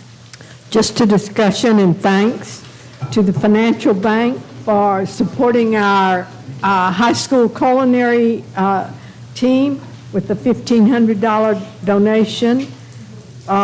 Granbury Pirate Boosters Club with a donation of $1,000 for additional travel. And Brightworks Car Wash, in support of the GISD Customer Care Program, donated $100. So again, if you see those folks out and about, tell them thanks. That's a total of $2,600 that was donated this month. Our community is very good at supporting our school district, and I do thank them very much. Are there any other items that would like to be pulled out at this time and discussed by the board? Madam President, I don't have an item I want to pull, but maybe to bring a little levity to the room, I do have a tongue-in-cheek question for our superintendent, as I know he is a member of the local Rotary Club. What on earth did they do to upset the people of Harbor Lakes? Why are they wanting to meet in our facility? Yeah, I think they were outgrowing Harbor Lakes, and there was some issues with the food service as well. I don't want to badmouth Harbor Lakes or speak on behalf of the Rotary Club, but it was they were at an impasse, and so they were looking for an opportunity to relocate. Obviously, we do allow our rooms for rent, and so we will take that to them. I think long-term, they hope that if the bond is ratified, they would love to meet in the galley and have our kids make their meal, which would be actually pretty great. And I think the galley would like that as well, but they currently don't have the space for that either. So a stopgap, I think the Rotary Club will keep looking, and certainly we're happy to work with all of our civic organizations in the interim. Thank you. Any other items to be discussed?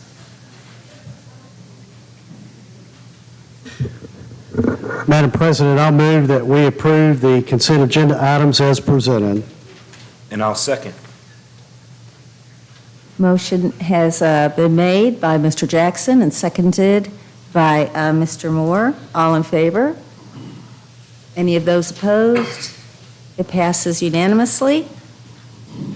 Next, consider approval of the Long Range Planning Committee's resolution with final recommendation to the board. Dr. Glenn? Thank you, Madam President. Thank you, Madam President.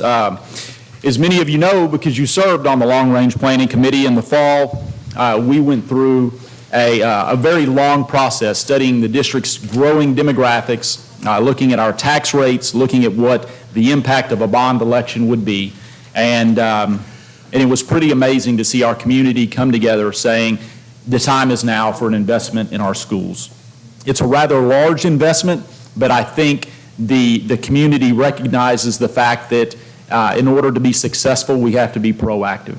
And so it is my privilege tonight to recommend on behalf of the administration and the Long Range Planning Committee that we approve the resolution as presented.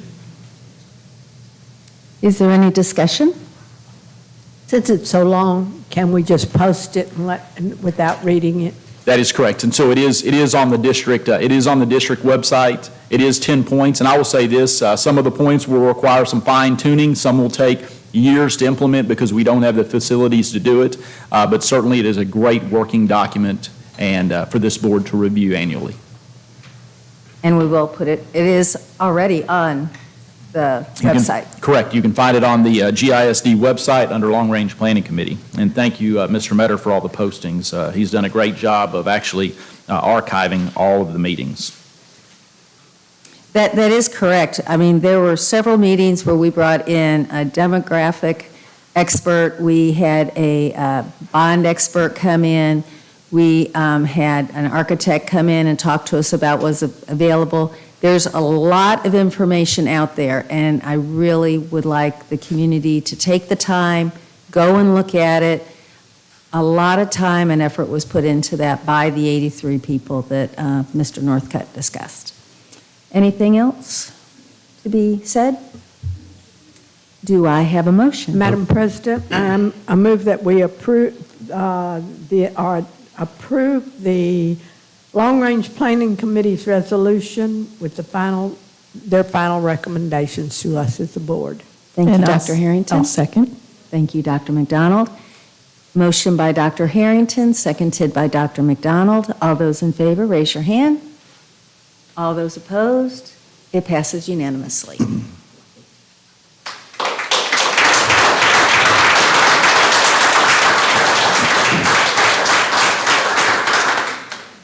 Moving on to the next point.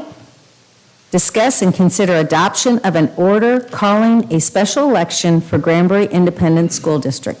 Thank you, Madam. Thank you, Madam President. And again, a few procedural things that we have to take care of. I want to be clear to the public.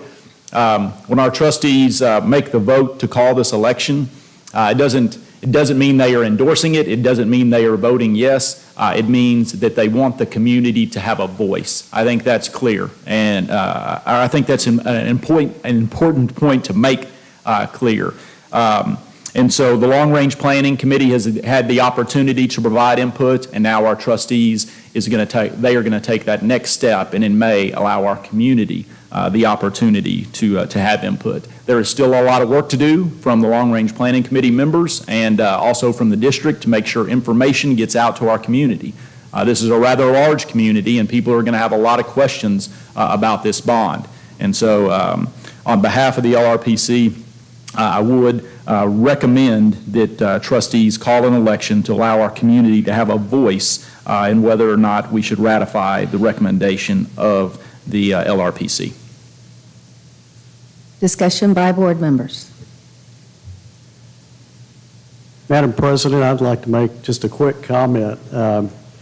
This will be the biggest and boldest bond initiative this school district, this community's ever seen. And I know a couple of us were on this board when we passed the 2013 bond, and that really pales in comparison to what we're proposing today. It was said earlier tonight, I believe it was Brent Northcutt, that we are growing. We can't stick our heads in the sand here. We've got to get ahead of this, stay ahead of it, much like we did in 2013. So this is probably the last thing I could say publicly in support of this. As it was said, once we pass this to go to the voters, we can't actively advocate for it, but we can certainly answer questions and disseminate information. So I would encourage you to talk to any of the trustees up here should you have questions specifically about the bond. But with that, I would like to, unless there's other comments, to go ahead and make the motion to send this bond to the voters as presented. I'll second. There's actually specific language. Yes, Yeah. there was specific Do language. we need to there read the resolution? No, it's on Special election. it's on page 182 of your packet, Mr. Jackson. Okay, beg your pardon. So I move that we discuss. No. Hold on, It's not on 182. It's in italics. Oh, okay, sorry. I should have highlighted. It's my fault. It's Yeah, well, a lot it's of on the- y'all can't see this. It's a ton of black and white words on a Yeah. page. I move to adopt the order with $355 million for Proposition A and $39 million for Proposition B. I'll second. Motion was made by Mr. Jackson. It was seconded by Ms. Gore. All those in favor, please raise your hand. All those opposed, it passes unanimously.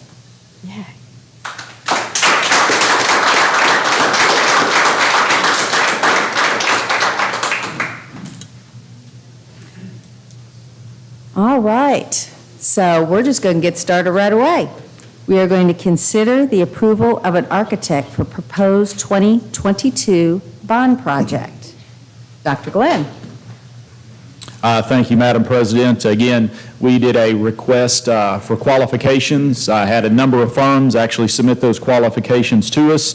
The trustees, just for history, for those of you in the audience, selected 3 large firms that were all incredibly credible, had impressive resumes. They narrowed it down to 2, went on site visits, and then actually sat down and interviewed another one today, a small group of trustees.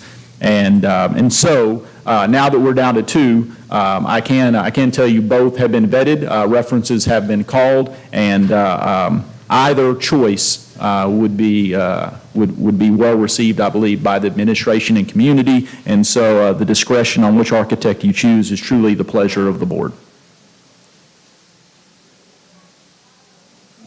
I'll move that we approve Stantec as the architect for the proposed 2022 bond project. I'll second. The motion is to hire Stantec to be the architect for this particular bond, and that Ms. Gore had made the motion and Ms. Graft did the second. All those in favor, raise your hand. Up, yes, up. Well, I think a point of clarification needs to be made for the public. This is culminating months of discussions with the various architectural firms, site visits, but more importantly, one facet of this is we will not be hiring this firm to do any marketing. That our own homegrown bond committee will be doing any marketing and promotion of this bond. Is that correct? That is correct. Okay. Thank you. Sorry, Madam President. I just wanted that point to get across. That is a very good point. This is going to be done, if this community wants it, this community is going to have to push it. And that's exactly what we want to have happen. So those in favor of Stantec as our architect, please raise your hand. Any opposed? It is unanimous.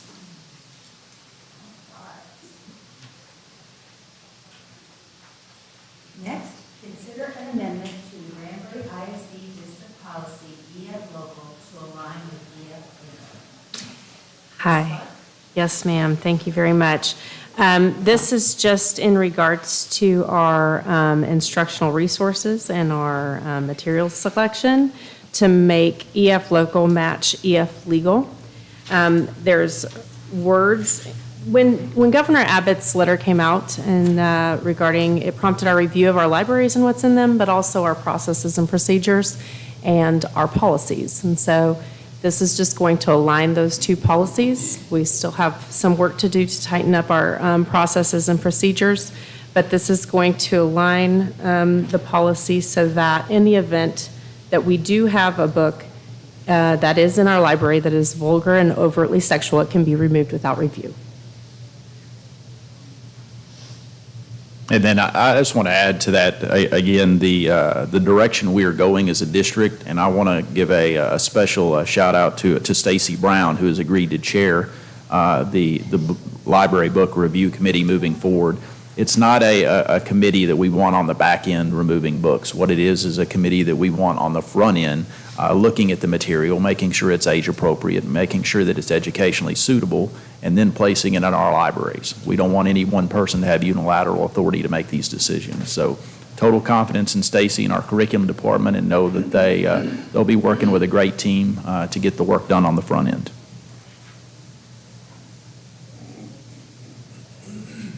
Are there any questions, comments from the board?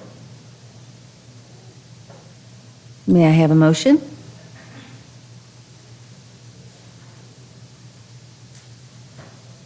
I make a motion to amend the amendment to the policy EF local to align with EF legal. Thank you, Ms. Graff. Do we have a second? I'll second. Thank you, Mr. Moore. All those in favor, raise your hand. All opposed? It passes unanimously. Moving on to consider approval of CTE Aviation Bid RFP 2021-32. Mr. Whitefield. Thank you, Madam President. Board, before you, you do have the RFP for the CTE Aviation Kit and Avionics. It's my understanding that there are 3 parts to building this kit plane. This part is the avionics part, and it has 2 vendors on it, Avionics Technologies and RANS Designs, where we will be able to purchase those parts. This particular award is good through November 30th, 2022.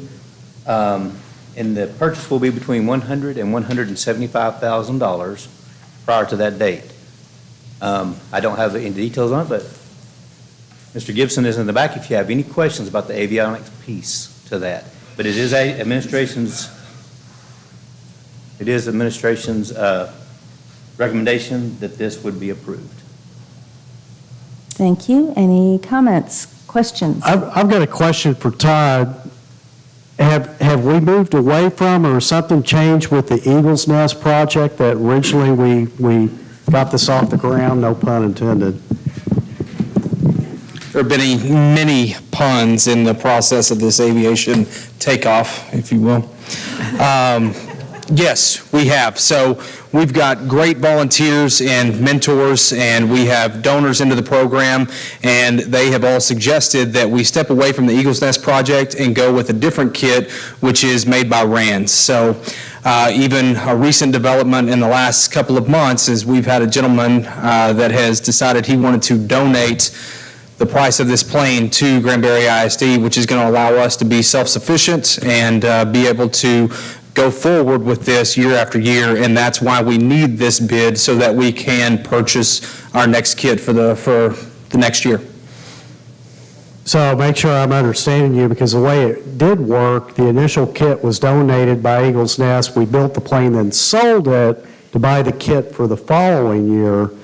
So is that what we're still doing? Because it looks like we're being asked to approve the money to buy a kit, but I thought you just said we have a donor donating the kit. I'm confused. So, well, I'm going to backtrack a little bit. With Eagles Nest, that is how it worked. Mr. Dawson, can you tell me when we took over from Eagles Nest and when we got away from Eagles Nest, kind of how that process works? We never sold the airplane. It was always under the nonprofit of Eagles Nest Project. And so now we do have a donor that's stepping in and is going to be working with donating the money for us to be self-sustaining. And so we're in the process of working with that donor, I guess, through GEF and some things there that we can sustain the aero engineering program, if that helps. It does, thanks. Just let me know when it takes off. Something else, just to make sure you understand, that the avionics he's talking about isn't really the airplane. It's the electronics in it to let the airplane know where it is. Okay. One other comment. If any of you are interested, they work on these planes every Tuesday and Wednesday, yes, ma'am. in the morning. They'd love for you to come up and put a rivet in it or two in it, but you need to go and see these youngsters and these volunteers that give of their time every week. And we're finishing the third plane, is that right, Tom? The fourth plane. The fourth plane, Yes, ma'am. thank you. I lost counting all those takeoffs. So, but by all means, any of you would be welcome to show up at the high school, check in, and go back and really look at what these high school youngsters are doing with regard to this outstanding program. And with that, I move that we approve the CTE aviation bid RFP number 2021-32. And I'll second that. Dr. Harrington made the motion. Dr. McDonald did the second. All those in favor, raise your hand. All those opposed? It passes unanimously. We are now moving on to reports. Dr. Glenn. Thank you, Madam President. Thank you, trustees. A couple of brags to get started.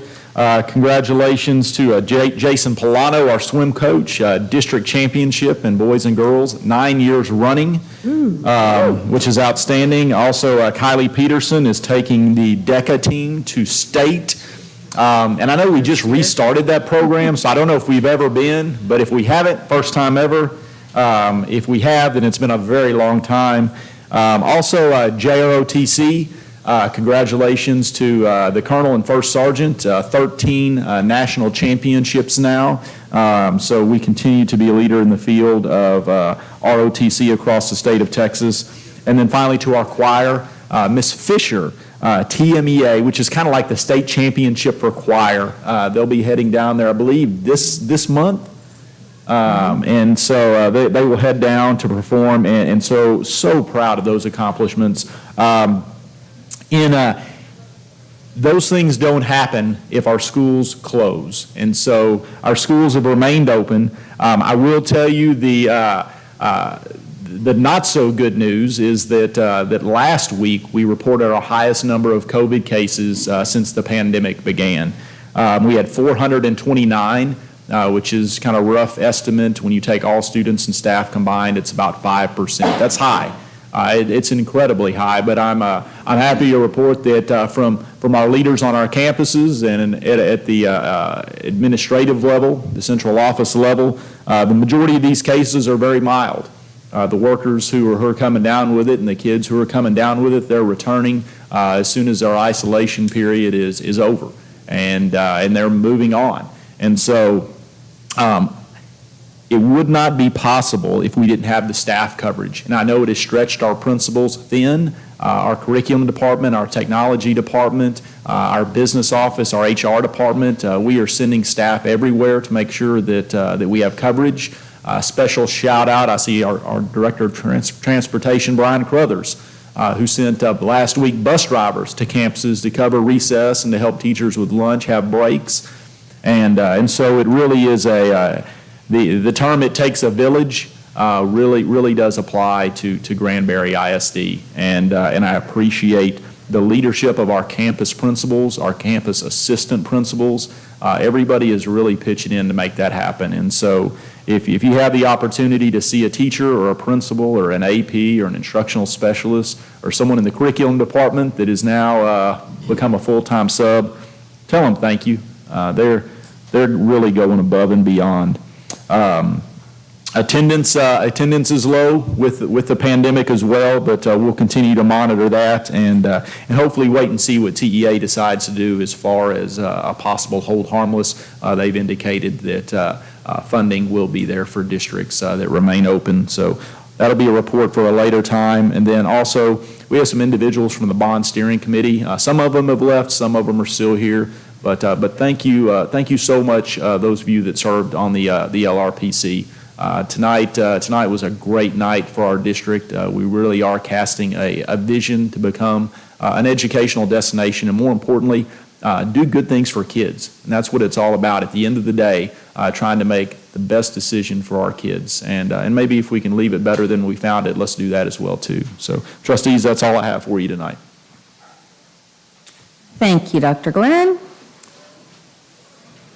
Okay, Ms. Brown, let's hear about ESSER.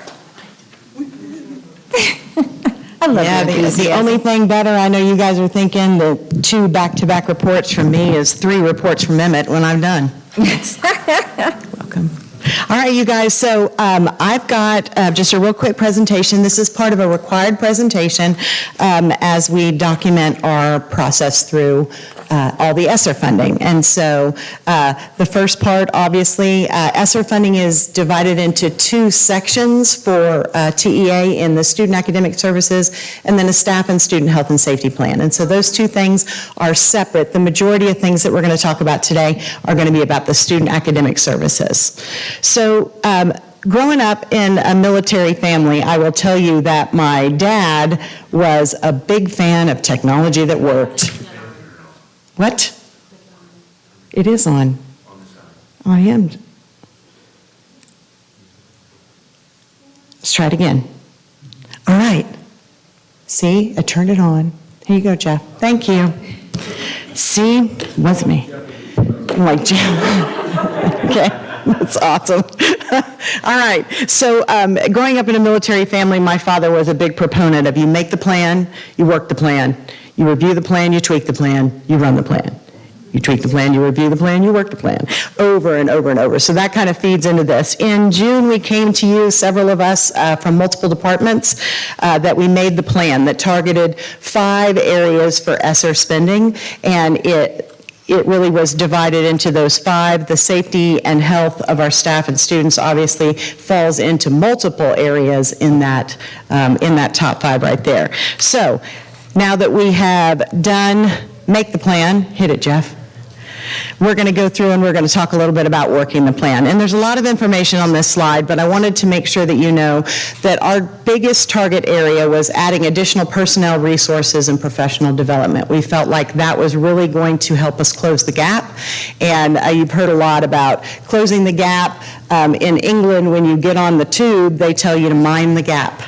And so that's what we were doing with this money. We were really trying to mine the gap that we knew was coming from our students. And so we added all of these specific personnel to our campuses.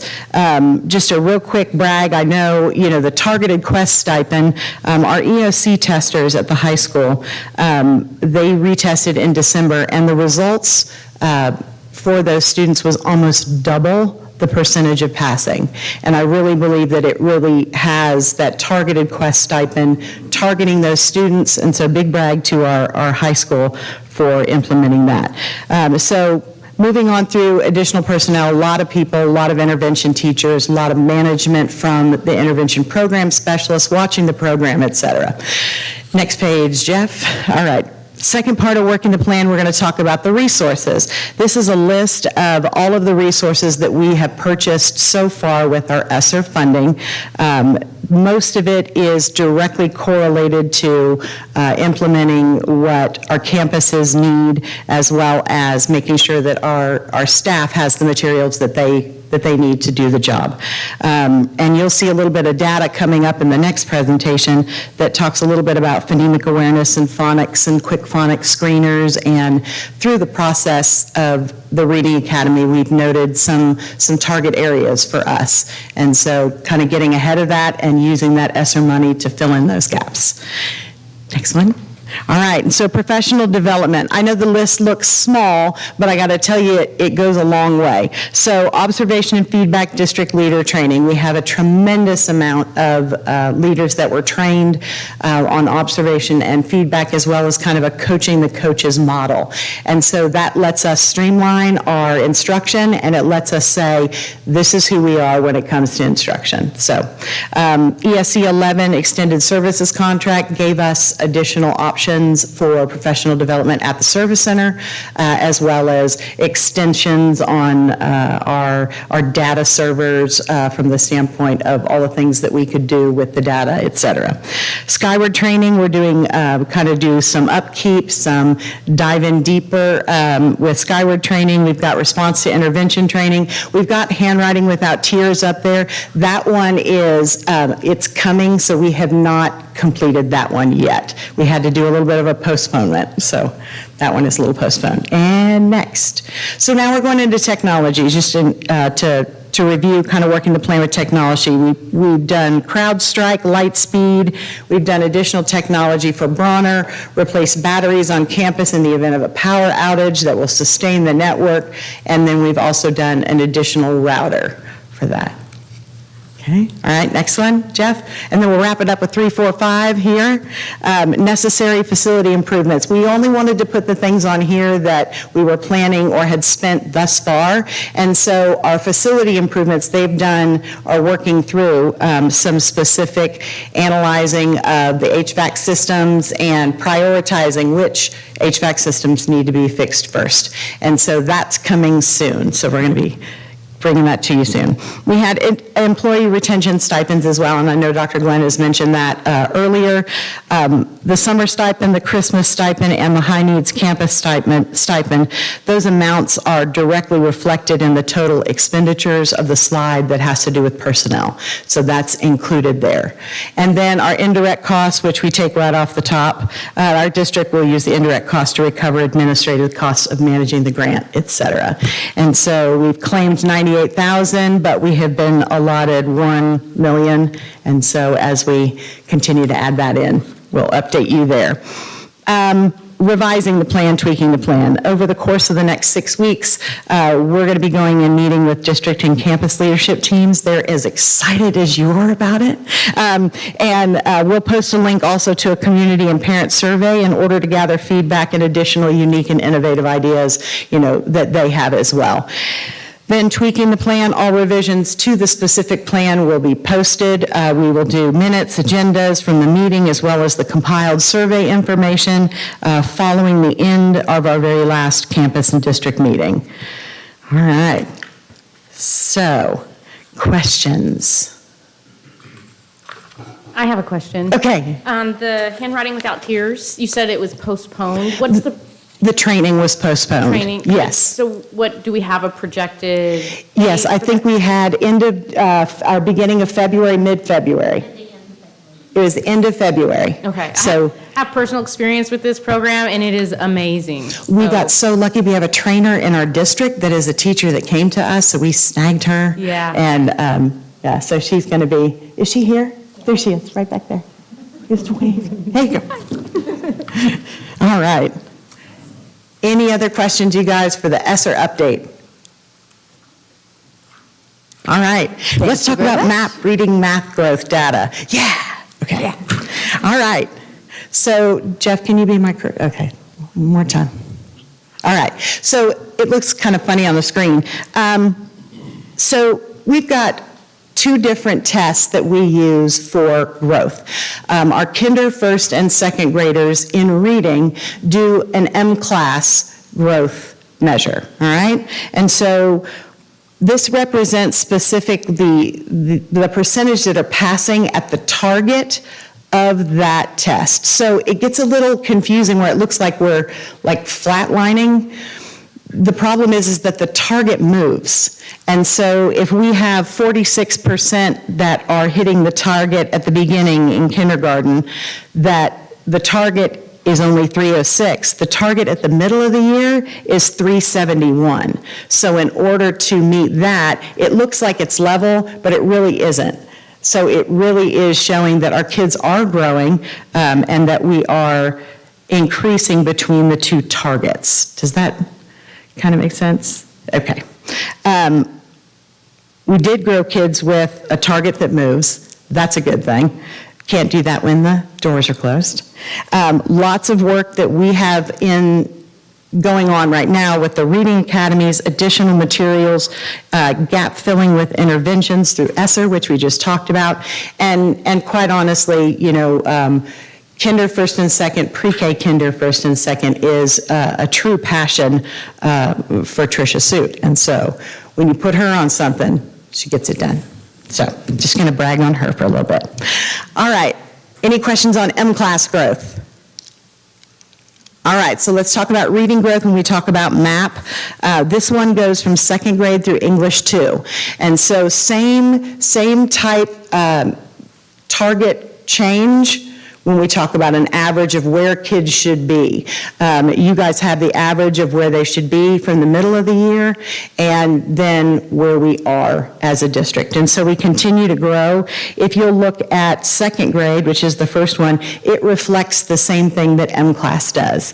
That's a target area for us. That's where we want to boost our students, our kinder, first, and second students. And then if you go all the way up, the only other grade level that falls below the average is sixth grade, and they are unique individuals if you know them. And so we continue to try to design unique and innovative things for the kids in the classroom, keep them hooked, keep them engaged, and it's a tough test. So going on to math, we're going to talk a little bit about growth from kinder through algebra 1, and that is the color. I'm sorry, I was like, I ran out of colors. I'm like, all right, gold, purple, and black. Okay. So when we do the beginning and the middle of the year, you can see that the growth is trending up as well. Really bright spot is our Algebra 1. We are making huge gains with Algebra 1, 90%, and you'll see soon, have a projection for passing the STAR. So that's really good at middle of the year. So, all right, and then our last one is bright orange, district map data, reading projection data. This is the reading projection data that if we took the STAR and in the spring, we didn't do any other intervention. We did nothing else but just kind of coasted on. This is what they're projecting our scores would be across the district. Now, I'll be honest with you guys, we don't stop. I don't know if you know that about the people in the audience, the principals and the teachers, they see students have weaknesses and they target those weaknesses. We are intervening. We're intervening during school, after school, Saturday school. We are closing the gaps of our students. And so this projection, if we did nothing, would look like this. We don't do nothing. Is that? Okay, we don't do nothing. So, questions on that? I have, just make sure that I'm understanding what this is saying. Yes.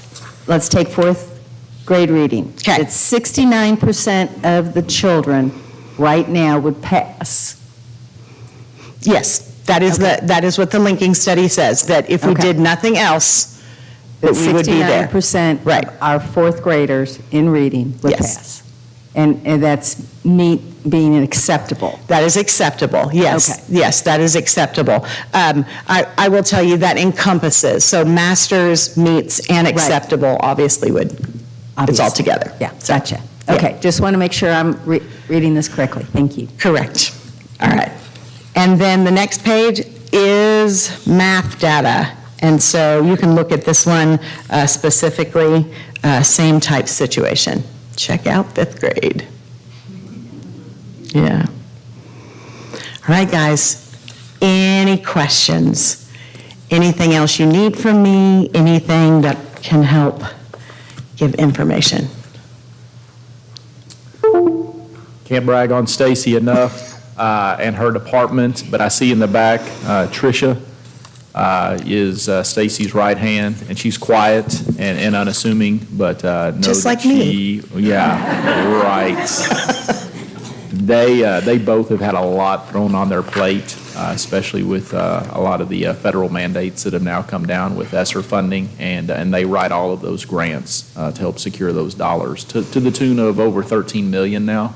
Yes, sir. And so both of them have just done a great job. The whole department has, but it starts with leadership, and so we're grateful to both of you guys. Thank you. And I'd like to just say, as a parent of a now fourth grader, who you had the privilege of when he was in second grade, when everything shut down.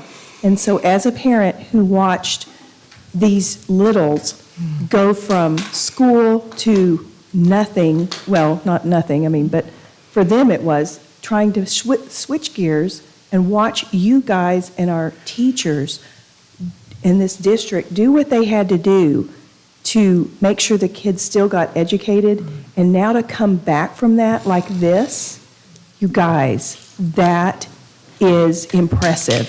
Way to go. Yeah, that's awesome. All right.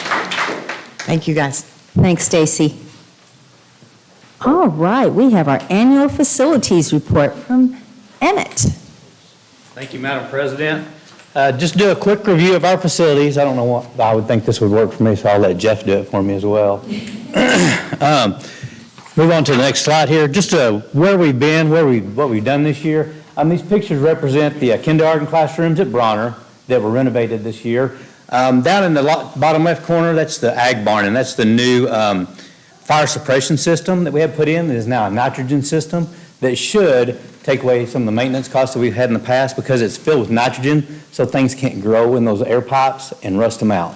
So the maintenance should drop off from that. And then there's a few pictures here of some more cameras that we've added, because we continually add cameras to places where we don't have visions in schools. And one last time, I'm going to brag about February. We all remember that when we were all at home for a week or more, when other school districts did not get to come back. My guys prepared our district so that when we came back, we were in school again. It cost us a total of about 10 grand in pipe bursts, when other school districts were spending hundreds of thousands of dollars just to get back open. So one more brag. You won't hear that one again, hopefully. Keep going. That's good. I'll take But it. that's a good one. Okay, next one, Jeff. So the guys take care of 11 campuses, 11 departments, with about 1.5 million square feet of space, 543 acres that they manicure, and then athletic fields, 13 game and practice fields that we take care of. Our operating budget is just shy of $600,000, and our utility budget's at $1.6 million. We processed 447 requisitions, which represent 6.5% of total requisitions in the district. And we completed 3,720 work orders with 16,000 man-hours in the past year. Jeff? Our utility report card. Our electricity usage continues to be reduced through energy conservation measures, automated HVAC systems that we control here centrally, lighting sensors in 90% of our classrooms, and more efficient fixtures in the classroom. It saves us about $70 a classroom. Water usage continues to be reduced through energy conservation measures with water efficient toilets, with sensor flushing, and more efficient ice machines, urinals, and faucets district-wide. So where can we improve? I'm not going to lie to you, these were on my list last year.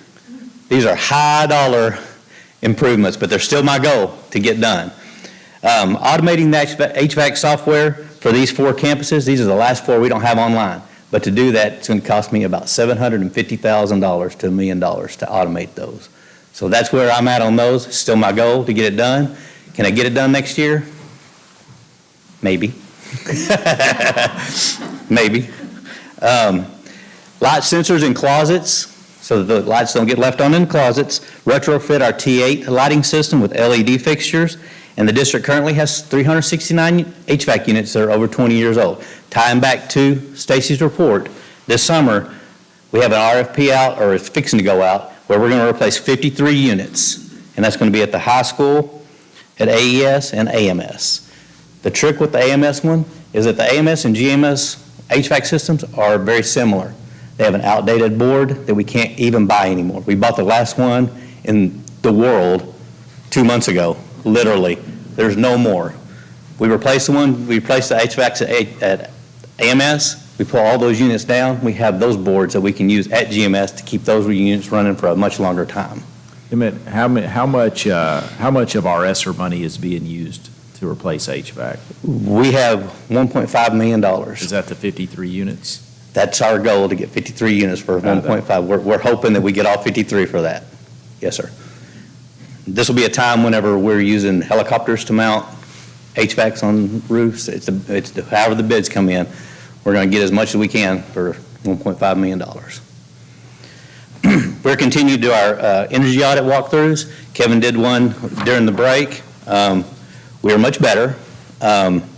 We do have a lot of areas that we can improve, and we know where those are, and we're going to go through those eventually with the administration team, but we have a lot more important stuff on our plate as it is right now. So we'll get to those. Again, the HVAC controls, they're on my goal list for this next year, or this year. We know that's going to cost us about $750,000 to $1 million to do that. The middle school roof replacements and administration. Administration building is out of warranty, so it needs to be replaced. Middle schools are like a year out on their warranty, and those need to be replaced. I can tell you that this building will be between $350,000 to $500,000 to replace this roof, and the middle schools will be another $750,000 to $1 million each to replace those roofs. And then the last slide, I always like you to see your team. 205 years of experience in these guys, I guess including me. But those guys right there, they're the ones that keep it running behind the scenes, and I can't tell you how much I appreciate them. Any questions? Thanks, Emmett. We really appreciate you. Thank you. And then as soon as you get it back to your seat, we can start talking about all the financials and just go from the statement to the cash flow. Just keep on going. Thank you, Madam President. In front of you, you do have the financials for the period ending December 31st, 2021. You can see that the revenue collected to date equals 36.72% of the budgeted amount compared to 17.46% for the 2021 school year and 42.02% for the 1920 school year. The notable fact on those revenues is going to be the property taxes. In any one month, property taxes fluctuate, but you can see that we come closer to being in line with the 1920 year as opposed to the 2021, which was COVID-related delays. Further down, you can see the expenditures to date represent 33.30% of the budget compared to 32.4% in 2021 and 32.01% in 1920. Some notable things on that. Under the instructional resources, there's a extra instructional specialist in that budgeted area. And then in 13, you can see that our travel for staff development was increased there, and it shows that in that percentage. Under function 31, which is guidance and counseling, has to do with our special ed department, and they reallocated some of those special ed funds to their federal IDEA B grant, so it kind of reflects in that area. And then the last one, of course, is our bus drivers under on function 34. You were gracious enough to give them a raise, and it shows on the financials, and that's okay. That's what it's there for. They're taking care of us, and what we heard earlier is that they're at lunch right now, taking care of the campuses and helping teachers go to lunch and getting their breaks in the middle of the day. So it's money well spent, in my opinion. Okay, moving on to the cash flow statement. Not much to say about that. The interest rate is still pretty non-existent. I'm going to say that in November, it looked like it was going to start coming out of the hole. We took a backtrack just a little bit in December, but we look forward to the depreciation becoming lower on one of our major investments. That is what's pulling it down. In the past, we have separated those out, but on the financial statements, when you see the audit, they're included in the same place. So I wanted you to see that's what's happening from month to month. And I'm hoping that January, February, we start to pull out of that hole just a little bit more. Okay. And that is your cash flow and investment report. Thank you very much, Emmett. Okay, we're going to move on to what we covered in closed session. One of the items that we covered this month was the formative review of the superintendent. There are several areas that we look at, three in particular: academic improvement. How are we doing as a district? I think after what we heard from Stacy and what we heard from Tammy today, I would say that that's pretty darn good. Second thing we're looking at for Dr. Glenn is navigating COVID. How are we doing as a district navigating COVID with him in charge? Again, we gave him an excellent rating on how we're doing. The next thing we looked at was long-range planning. Are we looking correctly at the 2020 goals? Well, I think the fact that we accepted the long-range planning resolution that the long-range planning committee put into account to us today shows that we think he's doing well there also. The next thing will be, how is the bond going? And we just put TBD on that one. So from the board to Dr. Glenn, we feel you are doing an excellent job, and we feel that we have the right person in your position at the moment. Thank you. Thank you. And other than that, do I have a motion for the actions that we took during closed session for staff recommendations?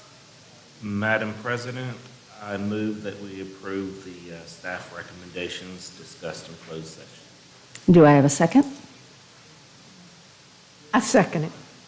Okay, well, the motion was made by Mr. Moore and it was seconded by Dr. Harrington. All those in favor, raise your hand. All those opposed, it is unanimous.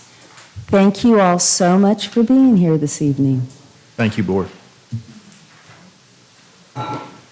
We are adjourned as of 8:29 p.m.